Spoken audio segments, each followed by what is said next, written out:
ಇದೆ. ಪ್ರಾಚೀನ ಪಳವಳಿಕೆಗಳ ವಯಸ್ಸನ್ನು ಅಳತೆ ಮಾಡಲು, ಭೂಮಿಯ ವಯಸ್ಸನ್ನು ಅಳತೆ ಮಾಡಲು, ಖಗೋಳ ವಿಜ್ಞಾನದಲ್ಲಿ ಬಹುದೂರಗಳ ಅಳೆಯುವ ಮಾನ, ಸಸ್ಯಗಳಲ್ಲಿ ದ್ಯುತಿ ಸಂಶ್ಲೇಷಣೆ ಚಟುವಟಿಕೆ. ESI 2012ರಲ್ಲಿ ಕೇಳಿದಂತ ಪ್ರಶ್ನೆ ಇದು. ಪ್ರಕಾಶ ವರ್ಷ ಈ ಕೆಳಗಿನ ಯಾವುದನ್ನು ಅಳೆಯುವ ಏಕಮಾನವಾಗಿದೆ? ಯಾವುದನ್ನು ಅಳೆಯುವ ಏಕಮಾನವಾಗಿದೆ? ಪ್ರಕಾಶ ವರ್ಷ ಅನ್ನುವುದು ಎಸ್ 85% ಕರೆಕ್ಟ್ ಆನ್ಸರ್ ಮಾಡಿದ್ದೀರಿ. ಸರಿಯಾದಂತ ಉತ್ತರ ಖಗೋಳ ವಿಜ್ಞಾನದಲ್ಲಿ ಬಹುದೂರಗಳ ಅಳೆಯುವಂತ ಮಾನವಾಗಿದೆ. ಅಂದ್ರೆ ಎರಡು ನಕ್ಷತ್ರಗಳ ನಡುವಿನ ದೂರವನ್ನು ಅಳತೆ ಮಾಡಲು ಬಳಸುವಂತ ಸಾಧನ ಯಾವುದಂದ್ರೆ ಅದು ಪ್ರಕಾಶ ವರ್ಷ ಅಂದ್ರೂ ಒಂದೇ, ಲೈಟ್ ಇಯರ್ ಅಂದ್ರೂ ಒಂದೇ, ಜ್ಯೋತಿರ್ವರ್ಷ ಅಂದ್ರೂ ಒಂದೇ. ಜ್ಯೋತಿರ್ವರ್ಷಕ್ಕಿರುವ ಇನ್ನೊಂದು ಹೆಸರೇ ಪ್ರಕಾಶ ವರ್ಷ ಅಂತ ಕರೀತಾರೆ, ಲೈಟ್ ಇಯರ್ ಅಂತ ಕರೀತಾರೆ. ಪ್ರಾಚೀನ ಪಳವಳಿಕೆಗಳ ವಯಸ್ಸು, ಭೂಮಿಯ ವಯಸ್ಸು, ಖಗೋಳ ವಿಜ್ಞಾನದಲ್ಲಿ ಬಹುದೂರಗಳನ್ನು ಅಳೆಯುವಂತ ಮಾನ ಯಾವುದಂದ್ರೆ ಪ್ರಕಾಶ ವರ್ಷ. Correct answer. ಪ್ರಕಾಶ ವರ್ಷ ಅಂದ್ರೆ ಅದು ಜ್ಯೋತಿರ್ವರ್ಷ, ಲೈಟ್ ಇಯರ್ ಅಂತ ಹೇಳಿ ಕರೆಯಲ್ಪಡ್ತೀವಿ. ಜ್ಯೋತಿರ್ವರ್ಷಕ್ಕಿಂತ ಅತಿ ದೊಡ್ಡ ಸಾಧನ ಯಾವುದು? ಅತಿ ದೊಡ್ಡ ಸಾಧನ ಜ್ಯೋತಿರ್ವರ್ಷಕ್ಕಿಂತ ಎಸ್ ಪಾರ್ಷಕ್ ಸಾಧನ ನೋಡಿ.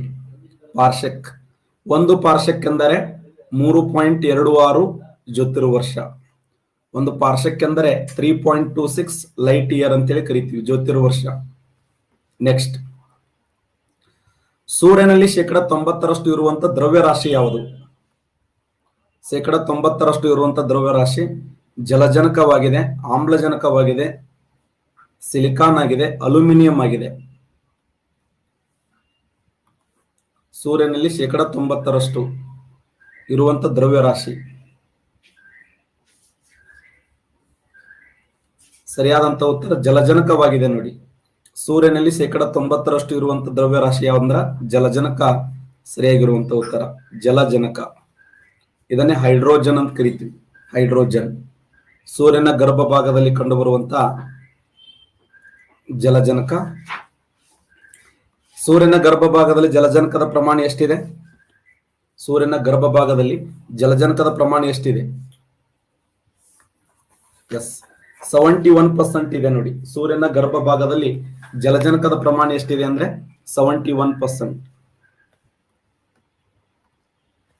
ಸೂರ್ಯನ ಗರ್ಭ ಭಾಗದಲ್ಲಿ ಜಲಜನಕದ ಪ್ರಮಾಣ ಅಂದ್ರೆ ಇಲ್ಲಿ ಕ್ವಶನ್ ಏನ್ ಕೇಳಿದ್ದಾನೆ ಅಂದ್ರೆ ಹೀಲಿಯಂ ಪ್ರಮಾಣ ಕೇಳಿದ್ದಾನೆ, ಜಲಜನಕ ಪ್ರಮಾಣ ಕೇಳಿದ್ದಾನೆ.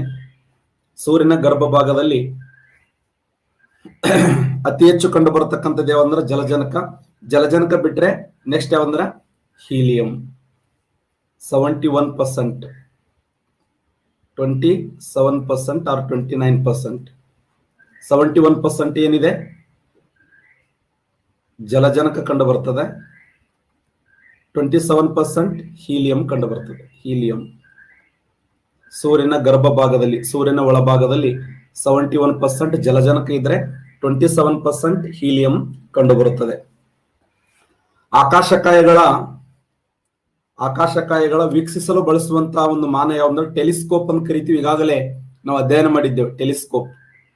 ಟೆಲಿಸ್ಕೋಪ್ ಅಂದ್ರೆ ಏನು? ಆಕಾಶಕಾಯಗಳನ್ನ ಅಧ್ಯಯನ ಮಾಡಲು ಬಳಸುವಂತ ಸಾಧನವಾಗಿದೆ. ಸೂರ್ಯನ ವ್ಯಾಸ ಎಷ್ಟೊಂದು ಕ್ವಶನ್ ಕೇಳಿದ್ದಾರೆ. ಸೂರ್ಯನ ವ್ಯಾಸ 13 ಲಕ್ಷ ನೋಡಿ. 13 ಲಕ್ಷ ಕಿಲೋಮೀಟರ್ ವ್ಯಾಸ ಇದೆ ಸೂರ್ಯನ ವ್ಯಾಸ. ಗ್ರಹವೊಂದು ಸೂರ್ಯನಿಗೆ ಸಮೀಪವಿದ್ದಾಗ ಆ ಸ್ಥಾನವನ್ನು ಏನೆಂದು ಕರೆಯುತ್ತಾರಂತೇಳಿ PDU 2017ರಲ್ಲಿ ಕೇಳಿದಂತ ಪ್ರಶ್ನೆ ಇದು.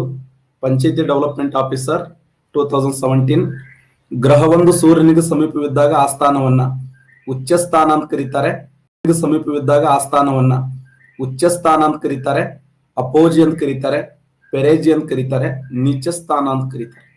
ಗ್ರಹವೊಂದು ಸೂರ್ಯನಿಗೆ ಸಮೀಪವಿದ್ದಾಗ ಆ ಸ್ಥಾನವನ್ನ, ಗ್ರಹವೊಂದು ಸೂರ್ಯನಿಗೆ ಸಮೀಪವಿದ್ದಾಗ ಆ ಸ್ಥಾನವನ್ನ ಏನಂತ ಕರೀತಾರೆ? ಸಮೀಪ ಬಂದಿತ್ತಂದ್ರೆ, ದೂರ ಹೋಗಿತ್ತಂದ್ರೆ ಎಸ್ 66% ಕರೆಕ್ಟ್ ಆನ್ಸರ್ ಮಾಡಿದ್ದೀರಿ. ಸರಿಯಾದಂತ ಉತ್ತರ ನೀಚ ಸ್ಥಾನ ನೋಡಿ. ಸಮೀಪ ಅಂದ್ರೆ ನೀಚ, ದೂರ ಅಂದ್ರೆ ಉಚ್ಚ ಅಂತ ಮೊನ್ನೆ ಹೇಳಿ ನಿಮ್ಗೆ. ಸಮೀಪ ಅಂದ್ರೆ ನೀಚ, ದೂರ ಅಂದ್ರೆ ಉಚ್ಚ. ಉಚ್ಚ ಸ್ಥಾನ ಅಂದ್ರೆ ದೂರ. ಇಲ್ರಿ ಅವರೆಲ್ಲ ಉನ್ನತ ಮಟ್ಟದಲ್ಲಿ ಇದಾರೆ, ಉಚ್ಚ ಸ್ಥಾನದಲ್ಲಿ ಇದಾರೆ, ಮೇಲ್ವರ್ಗದಲ್ಲಿ ಇದಾರೆ ಅಂತ ಇರ್ತಾರಲ್ಲ. ಉಚ್ಚ ಅಂದ್ರೆ ದೂರ, ನೀಚ ಅಂದ್ರೆ ಸಮೀಪ. ಉಚ್ಚ ಸ್ಥಾನ ಮತ್ತು ನೀಚ ಸ್ಥಾನ ಅಂತ ಹೇಳಿ ಕರಿತೀವಿ. ನೀಚ ಮತ್ತೆ ಉಚ್ಚ. ಅದನ್ನೇ ನಾವು ಪರಿಭಾಷೆಯಲ್ಲಿ ಹೇಳೋದಾದ್ರೆ ಇದನ್ನ ಅಪೇಲಿಯನ್ ಅಂತ ಕರೀತಾರೆ, ಇದನ್ನ ಪೆರೇಲಿಯನ್ ಅಂತ ಕರೀತಾರೆ, ಪೆರೇಲಿಯನ್. ಜಿ ಬಂತಂದ್ರೆ ಗ್ಯಾರಂಟಿ ಚಂದ್ರ ಮತ್ತು ಭೂಮಿ ಮಧ್ಯೆ ಇರ್ತದೆ ನೋಡಿ. ಜಿ ಈಗ ಒಂದು ಕ್ವಶನ್ ಕೇಳ್ತಾನೆ, ಏನು ಅಂದ್ರೆ ಆ ಚಂದ್ರ ಭೂಮಿಯ ಸಮೀಪ ಬರೋದು, ಚಂದ್ರ ಭೂಮಿಯ ಸಮೀಪ ಬಂದ್ರೆ, ಚಂದ್ರ ಭೂಮಿಯ ಸಮೀಪ ಬರ್ತಾ ಇದ್ದಾನೆ, ಚಂದ್ರ ಭೂಮಿಯ ಸಮೀಪ. ಎಸ್, ಎಕ್ಸಲೆಂಟ್, 69% ಕರೆಕ್ಟ್ ಆನ್ಸರ್ ಹಾಕಿದ್ದೀರಿ. ಸರಿಯಾದಂತ ಉತ್ತರ ಪೆರೇಜಿ ನೋಡಿ. ಚಂದ್ರ ಭೂಮಿಯ ಸಮೀಪ ಬಂದ್ರೆ ಪೆರೇಜಿ. ಒಂದು ವೇಳೆ ಚಂದ್ರ ಭೂಮಿಯಿಂದ ದೂರ ಹೋದರೆ ಅಪೋಜಿ, ಅಪೋಜಿ ನೆನ್ಪಿಡಿ.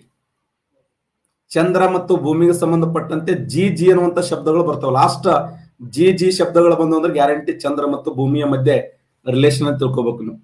ಭೂಮಿ ಮತ್ತು ಚಂದ್ರನ ಮಧ್ಯೆ ರಿಲೇಷನ್ ಜಿ ಅನ್ನುವಂತ ಪದ. ಇನ್ನ ಪೆರೇಲಿಯನ್ ಅಪೇಲಿಯನ್ ಬಂದ್ರೆ ಸೂರ್ಯ ಮತ್ತು ಭೂಮಿಯ ಮಧ್ಯದಲ್ಲಿ ರಿಲೇಷನ್ ಇದೆ ಅಂತ ಅರ್ಥ.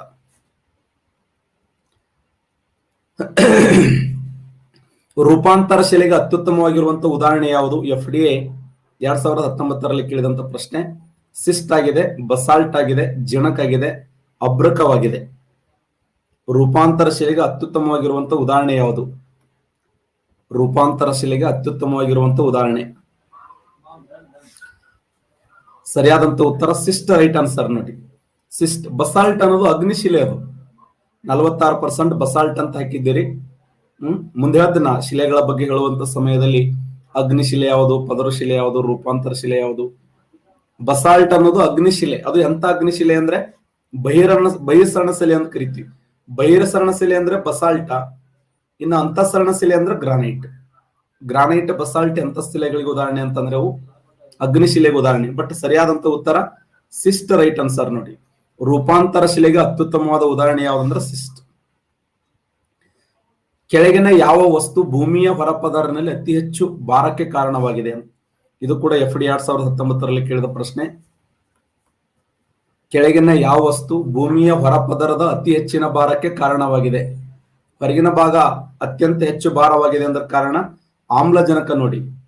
ಯಾಕಂದ್ರೆ ಭೂಮಿಯ ಹೊರಭಾಗದಲ್ಲಿ 46.6ರಷ್ಟು ಆಮ್ಲಜನಕದ ಪ್ರಮಾಣ ಇದೆ, 27.7ರಷ್ಟು ಸಿಲಿಕಾನ್ ಇದೆ, 8.3ರಷ್ಟು ಅಲ್ಯೂಮಿನಿಯಂ ಇದೆ, 5.1ರಷ್ಟು ಫೆರಸ್ ಇದೆ.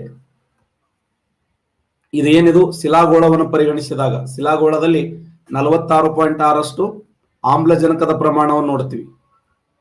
ಆಮ್ಲಜನಕ 27.7ರಷ್ಟು ಸಿಲಿಕಾನ್ ಇದೆ, ಸಿಲಿಕಾನ್ ಇದೆ, 8.3ರಷ್ಟು ಅಲ್ಯೂಮಿನಿಯಂ ಇದೆ, ಅಲ್ಯೂಮಿನಿಯಂ, 5.1ರಷ್ಟು ಕಬ್ಬಿಣ ಪ್ರಮಾಣ ಇದೆ ನೋಡಿ, ಫೆರಸ್, ಕಬ್ಬಿಣದ ಪ್ರಮಾಣ, 2% ಸೋಡಿಯಂ, 2% ಮ್ಯಾಗ್ನೀಸಿಯಂ, 2%. ಈ ತರ ಇದು ಶಿಲಾಗೋಳವನ್ನು ಪರಿಗಣಿಸಿದಾಗ ಹೈಯೆಸ್ಟ್ ಕಂಡು ಬರೋದು ಯಾವ್ದು ಅಂತಂದ್ರೆ ಗರಿಷ್ಠ ಪ್ರಮಾಣದಲ್ಲಿ ಆಮ್ಲಜನಕ ಇದೆ. ಆಮ್ಲಜನಕದ ಪ್ರಮಾಣ ಎಷ್ಟಿದೆ ಅಂತಂದ್ರೆ 46.6% ಇದೆ. ಕೇವಲ ಶಿಲಾಗೋಳವನ್ನು ಪರಿಗಣಿಸಿದಾಗ ಅತಿ ಹೆಚ್ಚು ಕಂಡು ಬರೋದು ಆಮ್ಲಜನಕ. ಬಟ್ ಟೋಟಲ್ ಭೂಮಿ ಅಂತರಾಳವನ್ನು ಗಮನಿಸಿದಾಗ ಹೈಯೆಸ್ಟ್ ಕಂಡು ಬರೋದು ಫೆರಸ್. ಕಬ್ಬಿಣದ ಪ್ರಮಾಣ ಜಾಸ್ತಿ ಇದೆ ನೋಡಿ, ಕಬ್ಬಿಣದ ಅಂಶ. ಇದು ನೋಡಿ FD 2011ರಲ್ಲಿ ಕೇಳಿದ ಪ್ರಶ್ನೆ. ಪ್ರಾಣಿಗಳ, ಸಸ್ಯಗಳ ಮತ್ತು ಇನ್ನಿತರ ಸೂಕ್ಷ್ಮ ಜೀವಿಗಳ ಪಳುವಳಿಕೆಗಳು ಯಾವ ಶಿಲೆಯಲ್ಲಿ ಕಂಡು ಬರುತ್ತವೆ? ಪ್ಲೋಟಾನಿಕ್ ಶಿಲೆಗಳಲ್ಲಿ ಕಂಡು ಬರುತ್ತವೆ, ಜಲಜ ಶಿಲೆಯಲ್ಲಿ ಕಂಡು ಬರುತ್ತವೆ, ರೂಪಾಂತರ ಶಿಲೆಯಲ್ಲಿ ಕಂಡು ಬರುತ್ತವೆ, ಅಗ್ನಿ ಶಿಲೆಯಲ್ಲಿ ಕಂಡು ಬರುತ್ತವೆ. ಪ್ರಾಣಿಗಳು, ಸಸ್ಯಗಳು ಮತ್ತು ಇನ್ನಿತರ ಸೂಕ್ಷ್ಮ ಜೀವಿಗಳ ಪಳುವಳಿಕೆಗಳು ಯಾವ ಶಿಲೆಗಳಲ್ಲಿ ಕಂಡು ಬರುತ್ತವೆ? ಪ್ಲೋಟಾನಿಕ್ ಶಿಲೆಯಲ್ಲಿ, ಜಲಜ ಶಿಲೆಯಲ್ಲಿ, ರೂಪಾಂತರ ಶಿಲೆಯಲ್ಲಿ, ಅಗ್ನಿ ಶಿಲೆಯಲ್ಲಿ. ಕರೆಕ್ಟ್ ಆನ್ಸರ್ ಮಾಡಿ. ಪ್ರಾಣಿಗಳ ಮತ್ತು ಸಸ್ಯಗಳ ಮತ್ತು ಇನ್ನಿತರ ಸೂಕ್ಷ್ಮ ಜೀವಿಗಳ ಪಳುವಳಿಕೆಗಳು ಯಾವ ಶಿಲೆಗಳಲ್ಲಿ ಕಂಡು ಬರುತ್ತವೆ? ಪ್ಲೋಟಾನಿಕ್ ಶಿಲೆಗಳಲ್ಲಿ, ಜಲಜ ಶಿಲೆಯಲ್ಲಿ, ರೂಪಾಂತರ ಶಿಲೆಯಲ್ಲಿ, ಅಗ್ನಿ ಶಿಲೆಯಲ್ಲಿ. 44%. ಫಿಸಿಕಲ್ ಜಿಯೋಗ್ರಫಿ ಬಹಳ ಫಿಟ್ ಆಗ್ಬೇಕು ನೀವು. ಒಂದಕ್ಕೊಂದು ತಾಳ ಇಲ್ಲ ಮೇಳಿಲ್ಲದಂಗ ಆತ ಆನ್ಸರ್. ಜಲಜ ಶಿಲೆ ರೈಟ್ ಆನ್ಸರ್ ನೋಡಿ. ಜಲಜ ಶಿಲೆ ಅಂದ್ರೂ ಒಂದೇ. ಜಲಜ ಶಿಲೆಗಿರುವ ಇನ್ನೊಂದು ಹೆಸರು ಏನಂದ್ರ ಕಣಶಿಲೆ ಅಂತ ಕರೀತಾರೆ. ಕಣಶಿಲೆ ಅಂದ್ರೂ ಒಂದೇ. ಕಣಶಿಲೆ, ಜಲಜ ಶಿಲೆ, ದ್ವಿತೀಯ ಶಿಲೆ ಅಥವಾ ಇದನ್ನ ಪದರು ಶಿಲೆ ಅಂತ ಕರೀತಾರೆ. ಪದರು ಶಿಲೆ ಅಂದ್ರೂ ಒಂದೇ, ಕಣಶಿಲೆ ಅಂದ್ರೂ ಒಂದೇ, ಜಲಜ ಶಿಲೆ ಅಂದ್ರೂ ಒಂದೇ, ದ್ವಿತೀಯ ಶಿಲೆ ಅಂದ್ರೂ ಒಂದೇ, ಸೆಡಿಮೆಂಟರಿ ರಾಕ್ಸ್ ಅಂದ್ರೂ ಒಂದೇ. ಸೆಡಿಮೆಂಟರಿ, ಸೆಡಿಮೆಂಟಮ್ ಎಂಬ ಪದದಿಂದ ಬಂದಿದೆ. ನಾ ಮುಂದೆ ಹೇಳ್ತೀನಿ ನಿಮ್ಗೆ. ಕಲ್ಲಿದ್ದಲಾದಲ್ಲ, ಕಲ್ಲಿದ್ದಲು ಸಸ್ಯಜನ್ಯಗಳಿಂದ ನಿರ್ಮಾಣಗೊಂಡಿದೆ. ಭೂಮಿ ಅಂತರಾಳದಲ್ಲಿ ಹುದುಗಿ ಹೋಗಿರುವಂತ ಕಲ್ಲಿದ್ದಲದಲ್ಲ, ಆ ಕಲ್ಲಿದ್ದಲು ಹೇಗೆ ನಿರ್ಮಾಣಗೊಂಡಿದೆ ಅಂದ್ರೆ ಸಸ್ಯಜನ್ಯಗಳು.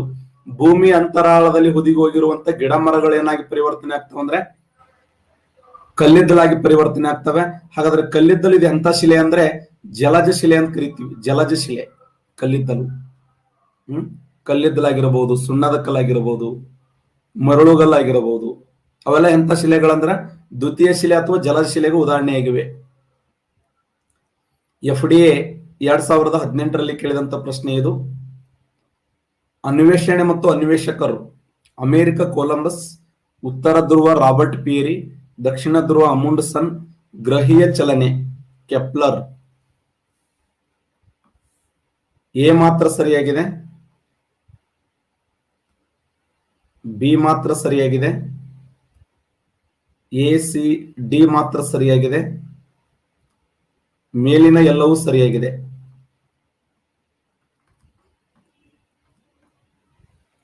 ಮ್ಯಾಚ್ ದ ಫಾಲೋಯಿಂಗ್ಸ್ ನೋಡಿ. ಎ ಮಾತ್ರ ಸರಿ, ಬಿ ಮಾತ್ರ ಸರಿ, ಎ, ಸಿ, ಡಿ ಮಾತ್ರ ಸರಿ, ಮೇಲಿನ ಎಲ್ಲವೂ ಸರಿ. 92% ಕರೆಕ್ಟ್ ಆನ್ಸರ್ ಮಾಡಿದ್ದೀರಿ. ಸರಿಯಾದಂತ ಉತ್ತರ ಮೇಲಿನ ಎಲ್ಲವೂ ಸರಿ, ರೈಟ್ ಆನ್ಸರ್. ಮೇಲಿನ ಎಲ್ಲವೂ ಸರಿ. ಯಾಕಂದ್ರೆ ಅಮೆರಿಕ ದೇಶವನ್ನು ಆವಿಷ್ಕಾರ ಮಾಡಿದವರು ಯಾರಂದ್ರೆ ಕೊಲಂಬಸ್. ಕೊಲಂಬಸ್ ಅಮೆರಿಕ ದೇಶವನ್ನು 1492ರಲ್ಲಿ ಆವಿಷ್ಕಾರ ಮಾಡ್ತಾನೆ.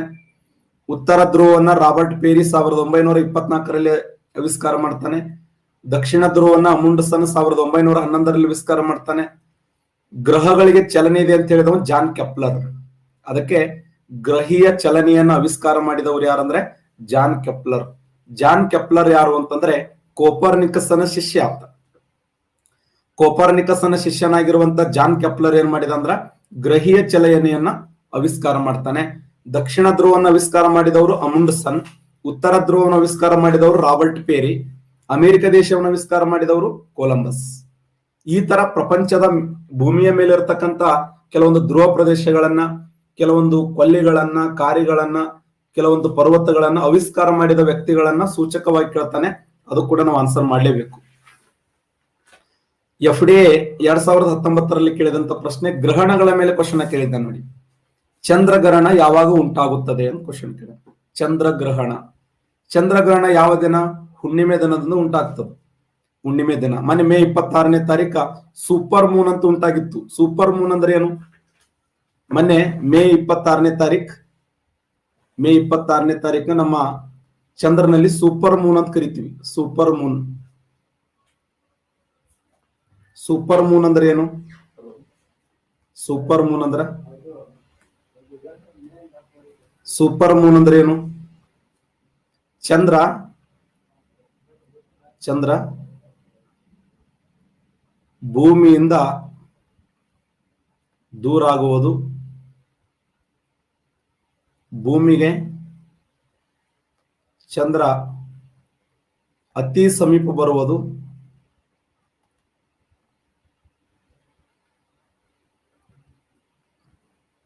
ಭೂಮಿಯಿಂದ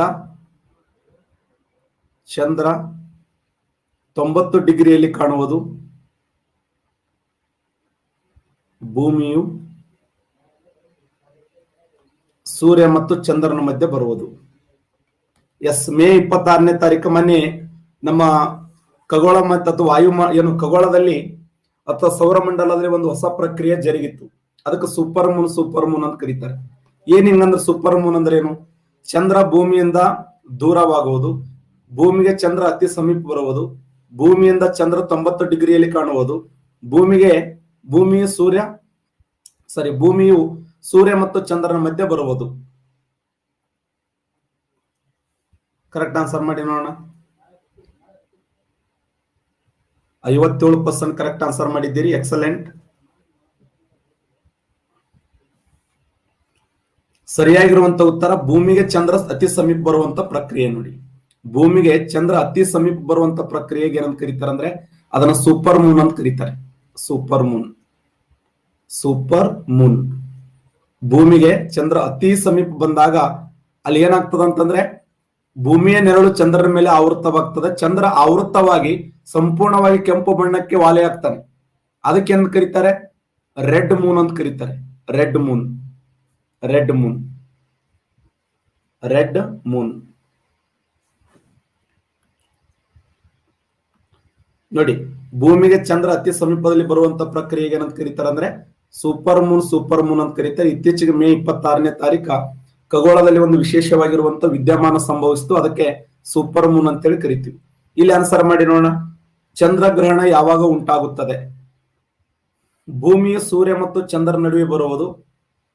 ಚಂದ್ರ ಸೂರ್ಯ ಮತ್ತು ಭೂಮಿಯ ನಡುವೆ ಬರುವುದು. ಸೂರ್ಯ ಭೂಮಿ ಮತ್ತು ಚಂದ್ರ ನಡುವೆ ಬರುವುದು ಅಮಾವಾಸ್ಯೆ ದಿನ ಆಗುತ್ತದೆ.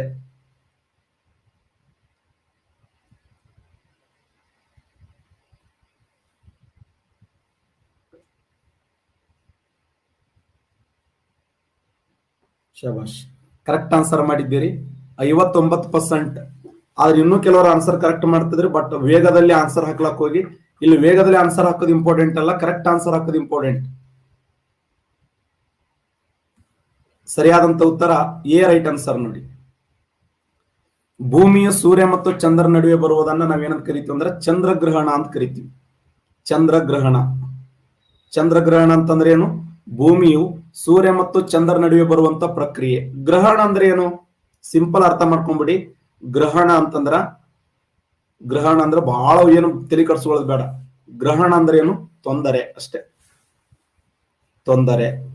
ಗ್ರಹಣ ಅಂದ್ರೆ ಏನು? ಅಡಚಣೆ. ಅಡಚಣೆ.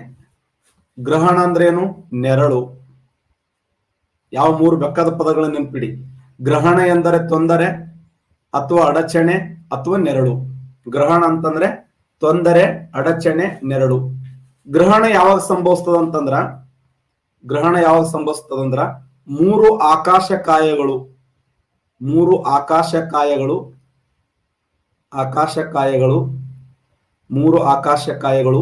ಒಂದೇ ಸಮತಲದಲ್ಲಿ ಬಂದರೆ, ಒಂದೇ ಸಮತಲದಲ್ಲಿ ಬಂದರೆ ಆವಾಗ ಗ್ರಹಣಗಳು ಸಂಭವಿಸ್ತವೆ. ಸಾಮಾನ್ಯವಾಗಿ ಗ್ರಹಣಗಳು ಯಾವಾಗ ಸಂಭವಿಸ್ತವೆ ಅಂದ್ರೆ 3 ಆಕಾಶಕಾಯಗಳು. 3 ಆಕಾಶಕಾಯಗಳು ಯಾವುವು? ಒಂದು ಸೂರ್ಯ, ಇನ್ನೊಂದು ಭೂಮಿ, ಮತ್ತೊಂದು ಚಂದ್ರ. 3 ಒಂದೇ ಸಮತಲದಲ್ಲಿ ಬಂದರೆ, ಒಂದೇ ಸಮತಲದಲ್ಲಿ ಬರಬೇಕು. 3 ಆಕಾಶಕಾಯಗಳು ಒಂದೇ ಸಮತಲ ಅಂದ್ರೆ ಇದೆ, ಸರಳ ರೇಖೆಯಲ್ಲಿ ಬರಬೇಕು. 3 ಒಂದೇ ಸಮತಲದಲ್ಲಿ ಬಂದರೆ ಆಗ ಉಂಟಾಗುವುದು ಗ್ರಹಣಗಳು ಸಂಭವಿಸ್ತವೆ. ಹಾಗಾದ್ರೆ ಗ್ರಹಣಗಳಲ್ಲಿ ಎಷ್ಟು ಪ್ರಕಾರ ಅಂದ್ರೆ ಪ್ರಧಾನವಾಗಿ ಗ್ರಹಣಗಳಲ್ಲಿ 2 ಪ್ರಕಾರ. ಒಂದು ಚಂದ್ರಗ್ರಹಣ, ಇನ್ನೊಂದು ಸೂರ್ಯಗ್ರಹಣ. 2 ಗ್ರಹಣಗಳು. ಒಂದು ಚಂದ್ರಗ್ರಹಣ, ಇನ್ನೊಂದು ಸೂರ್ಯಗ್ರಹಣ. ಚಂದ್ರಗ್ರಹಣ ಅಂದ್ರೆ ಏನು? ಚಂದ್ರಗ್ರಹಣ ಅಂತಂದ್ರ ಚಂದ್ರನ ಮೇಲೆ ನೆರಳು ಬೀಳುತ್ತದ ಅಂತ ಅರ್ಥ. ಚಂದ್ರನ ಮೇಲೆ ನೆರಳು ಬೀಳುತ್ತದೆ. ಚಂದ್ರನ ಮೇಲೆ ಯಾರು ನೆರಳು ಹಾಕ್ತಾರ? ಚಂದ್ರನ ಮೇಲೆ ನೆರಳು ಯಾರದು ಬೀಳುತ್ತದೆ? ಭೂಮಿ ನೆರಳು ಬೀಳುತ್ತದೆ. ಇನ್ನು ಸೂರ್ಯಗ್ರಹಣ ಅಂದ್ರ ಸೂರ್ಯನ ಮೇಲೆ ನೆರಳು ಅನ್ನಬಾರದು, ಯಾಕೆ ಸೂರ್ಯನಿಗೆ ನೆರಳು ಬರಂಗಿಲ್ಲ. ಸೂರ್ಯನ ಒಂದು ಅಗಾಧವಾದ ಶಕ್ತಿ. ಸೂರ್ಯಗ್ರಹಣ ಅಂತಂದ್ರೆ ಭೂಮಿಯ ಮೇಲೆ ನೆರಳು. ಭೂಮಿಯ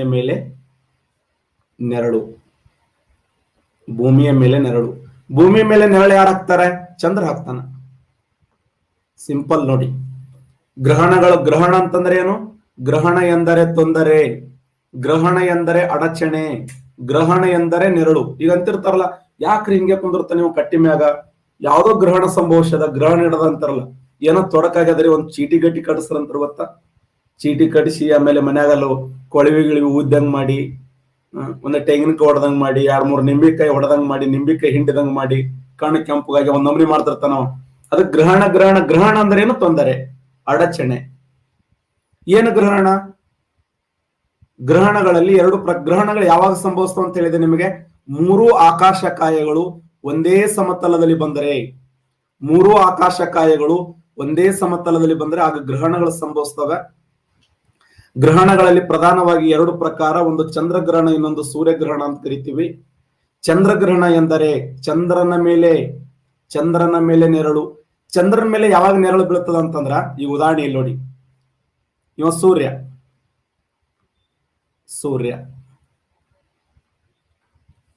ಇವ ಯಾರು? ಚಂದ್ರ. ಇವ ಯಾರು? ಭೂಮಿ. ಓಕೆನಾ? ಸೂರ್ಯನ ಕಿರಣಗಳು ಭೂಮಿಯ ಮೇಲೆ ಬೀಳುತ್ತವೆ. ಈ ಭೂಮಿಯ ನೆರಳು ಚಂದ್ರನ ಮೇಲೆ ಬೀಳುತ್ತದೆ. ಹಾಗಾದ್ರೆ ಸೂರ್ಯ ಮತ್ತು ಚಂದ್ರನ ಮಧ್ಯದಲ್ಲಿ ಭೂಮಿ ಬಂದಾಗ ಯಾವ ಗ್ರಹಣ ಸಂಭವಿಸುತ್ತದೆ ಅಂದ್ರೆ ಚಂದ್ರಗ್ರಹಣ ಸಂಭವಿಸುತ್ತದೆ. ಯಾವ ದಿನದಂದು ಸಂಭವಿಸುತ್ತದೆ ಅಂತಂದ್ರೆ ಹುಣ್ಣಿಮೆ ದಿನದಂದು ಸಂಭವಿಸುತ್ತದೆ. ಹುಣ್ಣಿಮೆ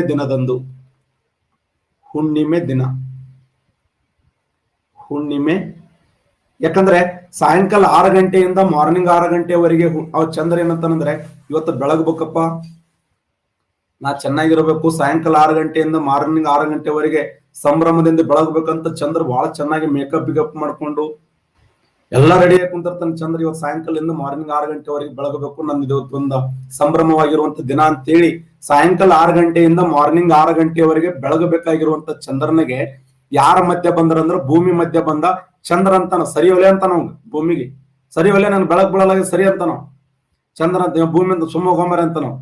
ಆ ಚಂದ್ರನಿಗೆ ಯಾರ ಮಧ್ಯ ಬಂದ್ರಂದ್ರ ಭೂಮಿ ಮಧ್ಯ ಬಂದ. ಈಗ ನಾವು ಫಿಲ್ಮ್ ನೋಡಕ್ ಹೋಗಿರ್ತೀವಪ್ಪ, ಫಿಲ್ಮ್ ನೋಡ್ಲಕ್ ಹೋದಾಗ ನಾವು ಸುಮ್ ಕುಂತಿರ್ತೀವಿ, ನಮ್ಗಿಂತ ಹೈಟ್ ಇದ್ದ ಬಂದ್ ಕುಂದಿರ್ತಾನೆ, ಅವ್ನ್ ತಲೆ ನೋಡ್ಬೇಕು ನಾವು ಚಂತ. ನಾವೇನಂತೀವಿ, ಅಣ್ಣ ಸರಿ ಹೋಗೋಣ ಅಂತೀವಲ್ಲ ನಾವು, ಅಣ್ಣ ಸರಿ ಹೋಗ್ ಮರ, ಸರಿ ಸ್ವಲ್ಪ ಸರಿ ಅಂತೀವಲ್ಲ. ಆತರ ಸೂರ್ಯ ಮತ್ತು ಚಂದ್ರನ ಮಧ್ಯದಲ್ಲಿ ಭೂಮಿ ಮಧ್ಯ ಬಂದಾಗ ಭೂಮಿ ನೆರಳು ಚಂದ್ರನ ಮೇಲೆ ಬೀಳುತ್ತದೆ. ಈ ನೆರಳೆ ಏನಂತ ಕರಿತೀವಿ ಅಂದ್ರೆ ಚಂದ್ರಗ್ರಹಣ ಅಂತ ಕರಿತೀವಿ. ಇದರ ಸಮಯ ಎಷ್ಟಂದ್ರೆ 3 ಗಂಟೆ 45 ನಿಮಿಷ. 3 ಗಂಟೆ 45 ನಿಮಿಷ ಸಂಭವಿಸ್ತದೆ. 3 ಗಂಟೆ 45 ನಿಮಿಷ ಯಾವ ಗ್ರಹಣ ಅಂದ್ರೆ ಚಂದ್ರಗ್ರಹಣ. ಅವಾಗ ಚಂದ್ರ ಸಿಟ್ಟಿಗರ್ತಾನ. ಯಾವಾಗ ಹುಣ್ಣಿಮೆ ದಿನದಂದ ನನ್ನನ್ನು ಕತ್ತಲ್ದಾಗ ಇಟ್ಟಿಯಲ್ಲ, ಬಾನಿ ಮುಂದ್ ನೋಡಕತ್ತಿ ಬಾನಿ ಅಂತ. ಅವಾಗ ಭೂಮಿ ಅಂತ ನೀವ್ ಸುಮ್ ಬಾ ನೋಡಕತ್ತಿ ಬಾ ಅಂತಂದಾಗ ಒಂದಿನ ಏನಾಗ್ತದೆ, ಇದು ನೋಡಿ ಅದ್ರ ಉಲ್ಟಾ. ಇಲ್ಲಿ ಸೂರ್ಯ ಅಂತ ಸ್ಥಿರ ಇರ್ತಾನೆ, ಇಲ್ಲಿ ಭೂಮಿ. ಇವತ್ತು ಚಂದ್ರ ಬಂದ ನೋಡಿ ಮಧ್ಯದಲ್ಲಿ, ಚಂದ್ರ ಮಧ್ಯ ಬಂದ ನೋಡಿ. ಸೂರ್ಯ ಮತ್ತೆ ಭೂಮಿ. ಆ ಸೂರ್ಯ ಮತ್ತು ಭೂಮಿಯ ಮಧ್ಯೆ ಯಾರು ಎಂಟ್ರಿ ಕೊಟ್ರಂದ್ರ ಚಂದ್ರ ಎಂಟ್ರಿ ಕೊಟ್ಟ.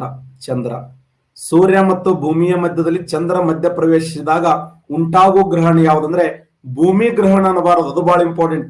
ನನಗೆ ಒಂದು ಹುಡುಗ ಹಂಗೆ ಕದ್ದಿ ಕಡ್ದದ್ದ, ಅವ್ನು ಚಂದ್ರ ಗ್ರಹಣ ಅಂತ ಕರೆದಂದ್ರೆ ಇನ್ನು ಭೂಮಿ ಗ್ರಹಣ ಅಂತ ಕರೀ ಸರ್ ಅಂತಂದ. ಏನೇನು ಕೂಡಿ ಸುಮ್ಕುಂದ್ರು, ನೀನು ಕೂಡಿ ಅಂತೇಳಿ ಕುಂದ್ರಿಸಿದ ಅವ್ನು.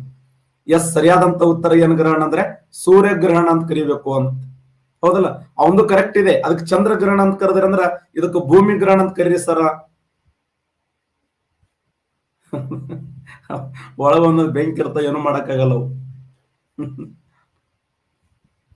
ಆ ಉದ್ದೇಶಕ್ಕಾಗಿ ಹಾಗಾದ್ರೆ ಈ ದಿನ ಇಲ್ಲಿ ಏನಾಗ್ತದಂದ್ರೆ ಭೂಮಿಯ ಮೇಲೆ ನೆರಳು ಬೀಳುತ್ತದೆ. ಯಾರ ನೆರಳು ಬೀಳುತ್ತದಂದ್ರ ಚಂದ್ರನ ನೆರಳು ಬೀಳುತ್ತದೆ. ಚಂದ್ರನ ನೆರಳು, ಚಂದ್ರ ಶೇಡಿಗೆ ಶೇಡು, ಪ್ರತಿ ಶೇಡು ಚಂದ್ರ ಅಂತಾನ. ಅವತ್ತ ಭೂಮಿ ಅಂತಾನ, ಸರಿ ಹೊಲೆ ಅಂತಾನ ಭೂಮಿ ಚಂದ್ರಗ. ಭೂಮಿ ಚಂದ್ರ ಏನಂತಾನ, ಸರಿ ಅಂತಾನ, ಚಂದ್ರ ಅಂತಾನ. ಅವತ್ ನೀನು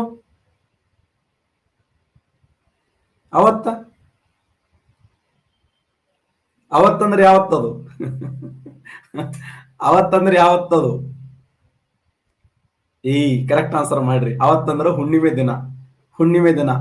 ಅವತ್ತಂದ್ರೆ ಹುಣ್ಣಿಮೆ ದಿನ. ನೀನ್ ಅವತ್ತಂದ್ರೆ ಯಾವ ದಿನ?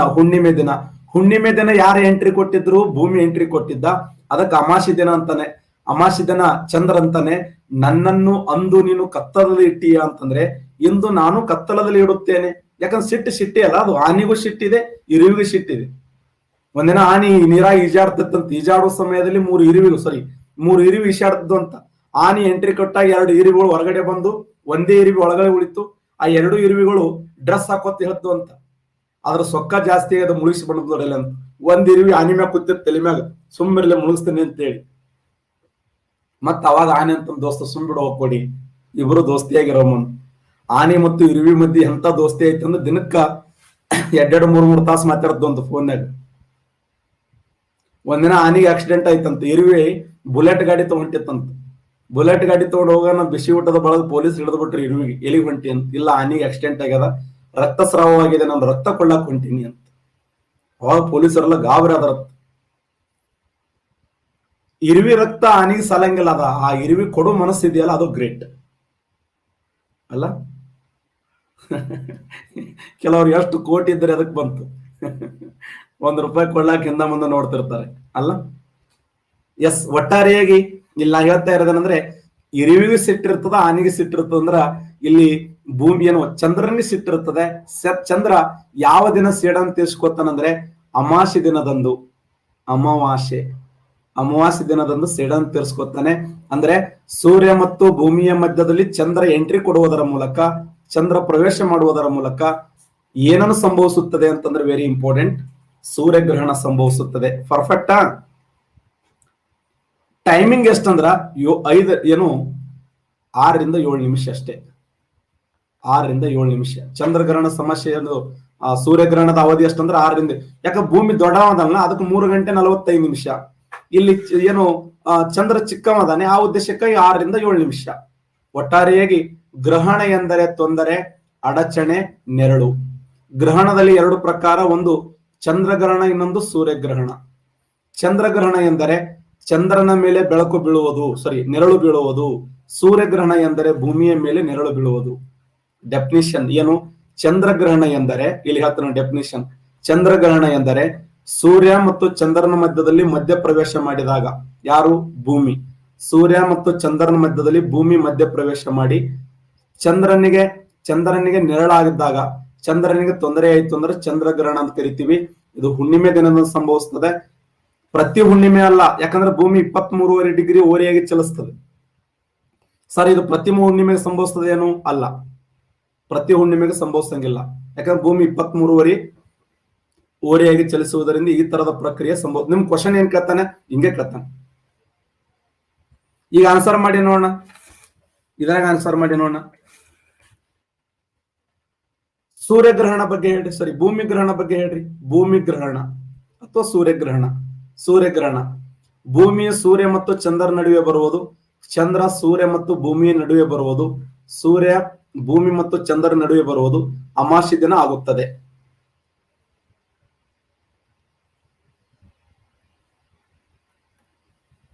ಸೂರ್ಯಗ್ರಹಣ ಹೇಗೆ ಸಂಭವಿಸುತ್ತದೆ? ಸೂರ್ಯಗ್ರಹಣ, ಶಬಾಷ್, 62% ಕರೆಕ್ಟ್ ಆನ್ಸರ್ ಮಾಡಿದೆ.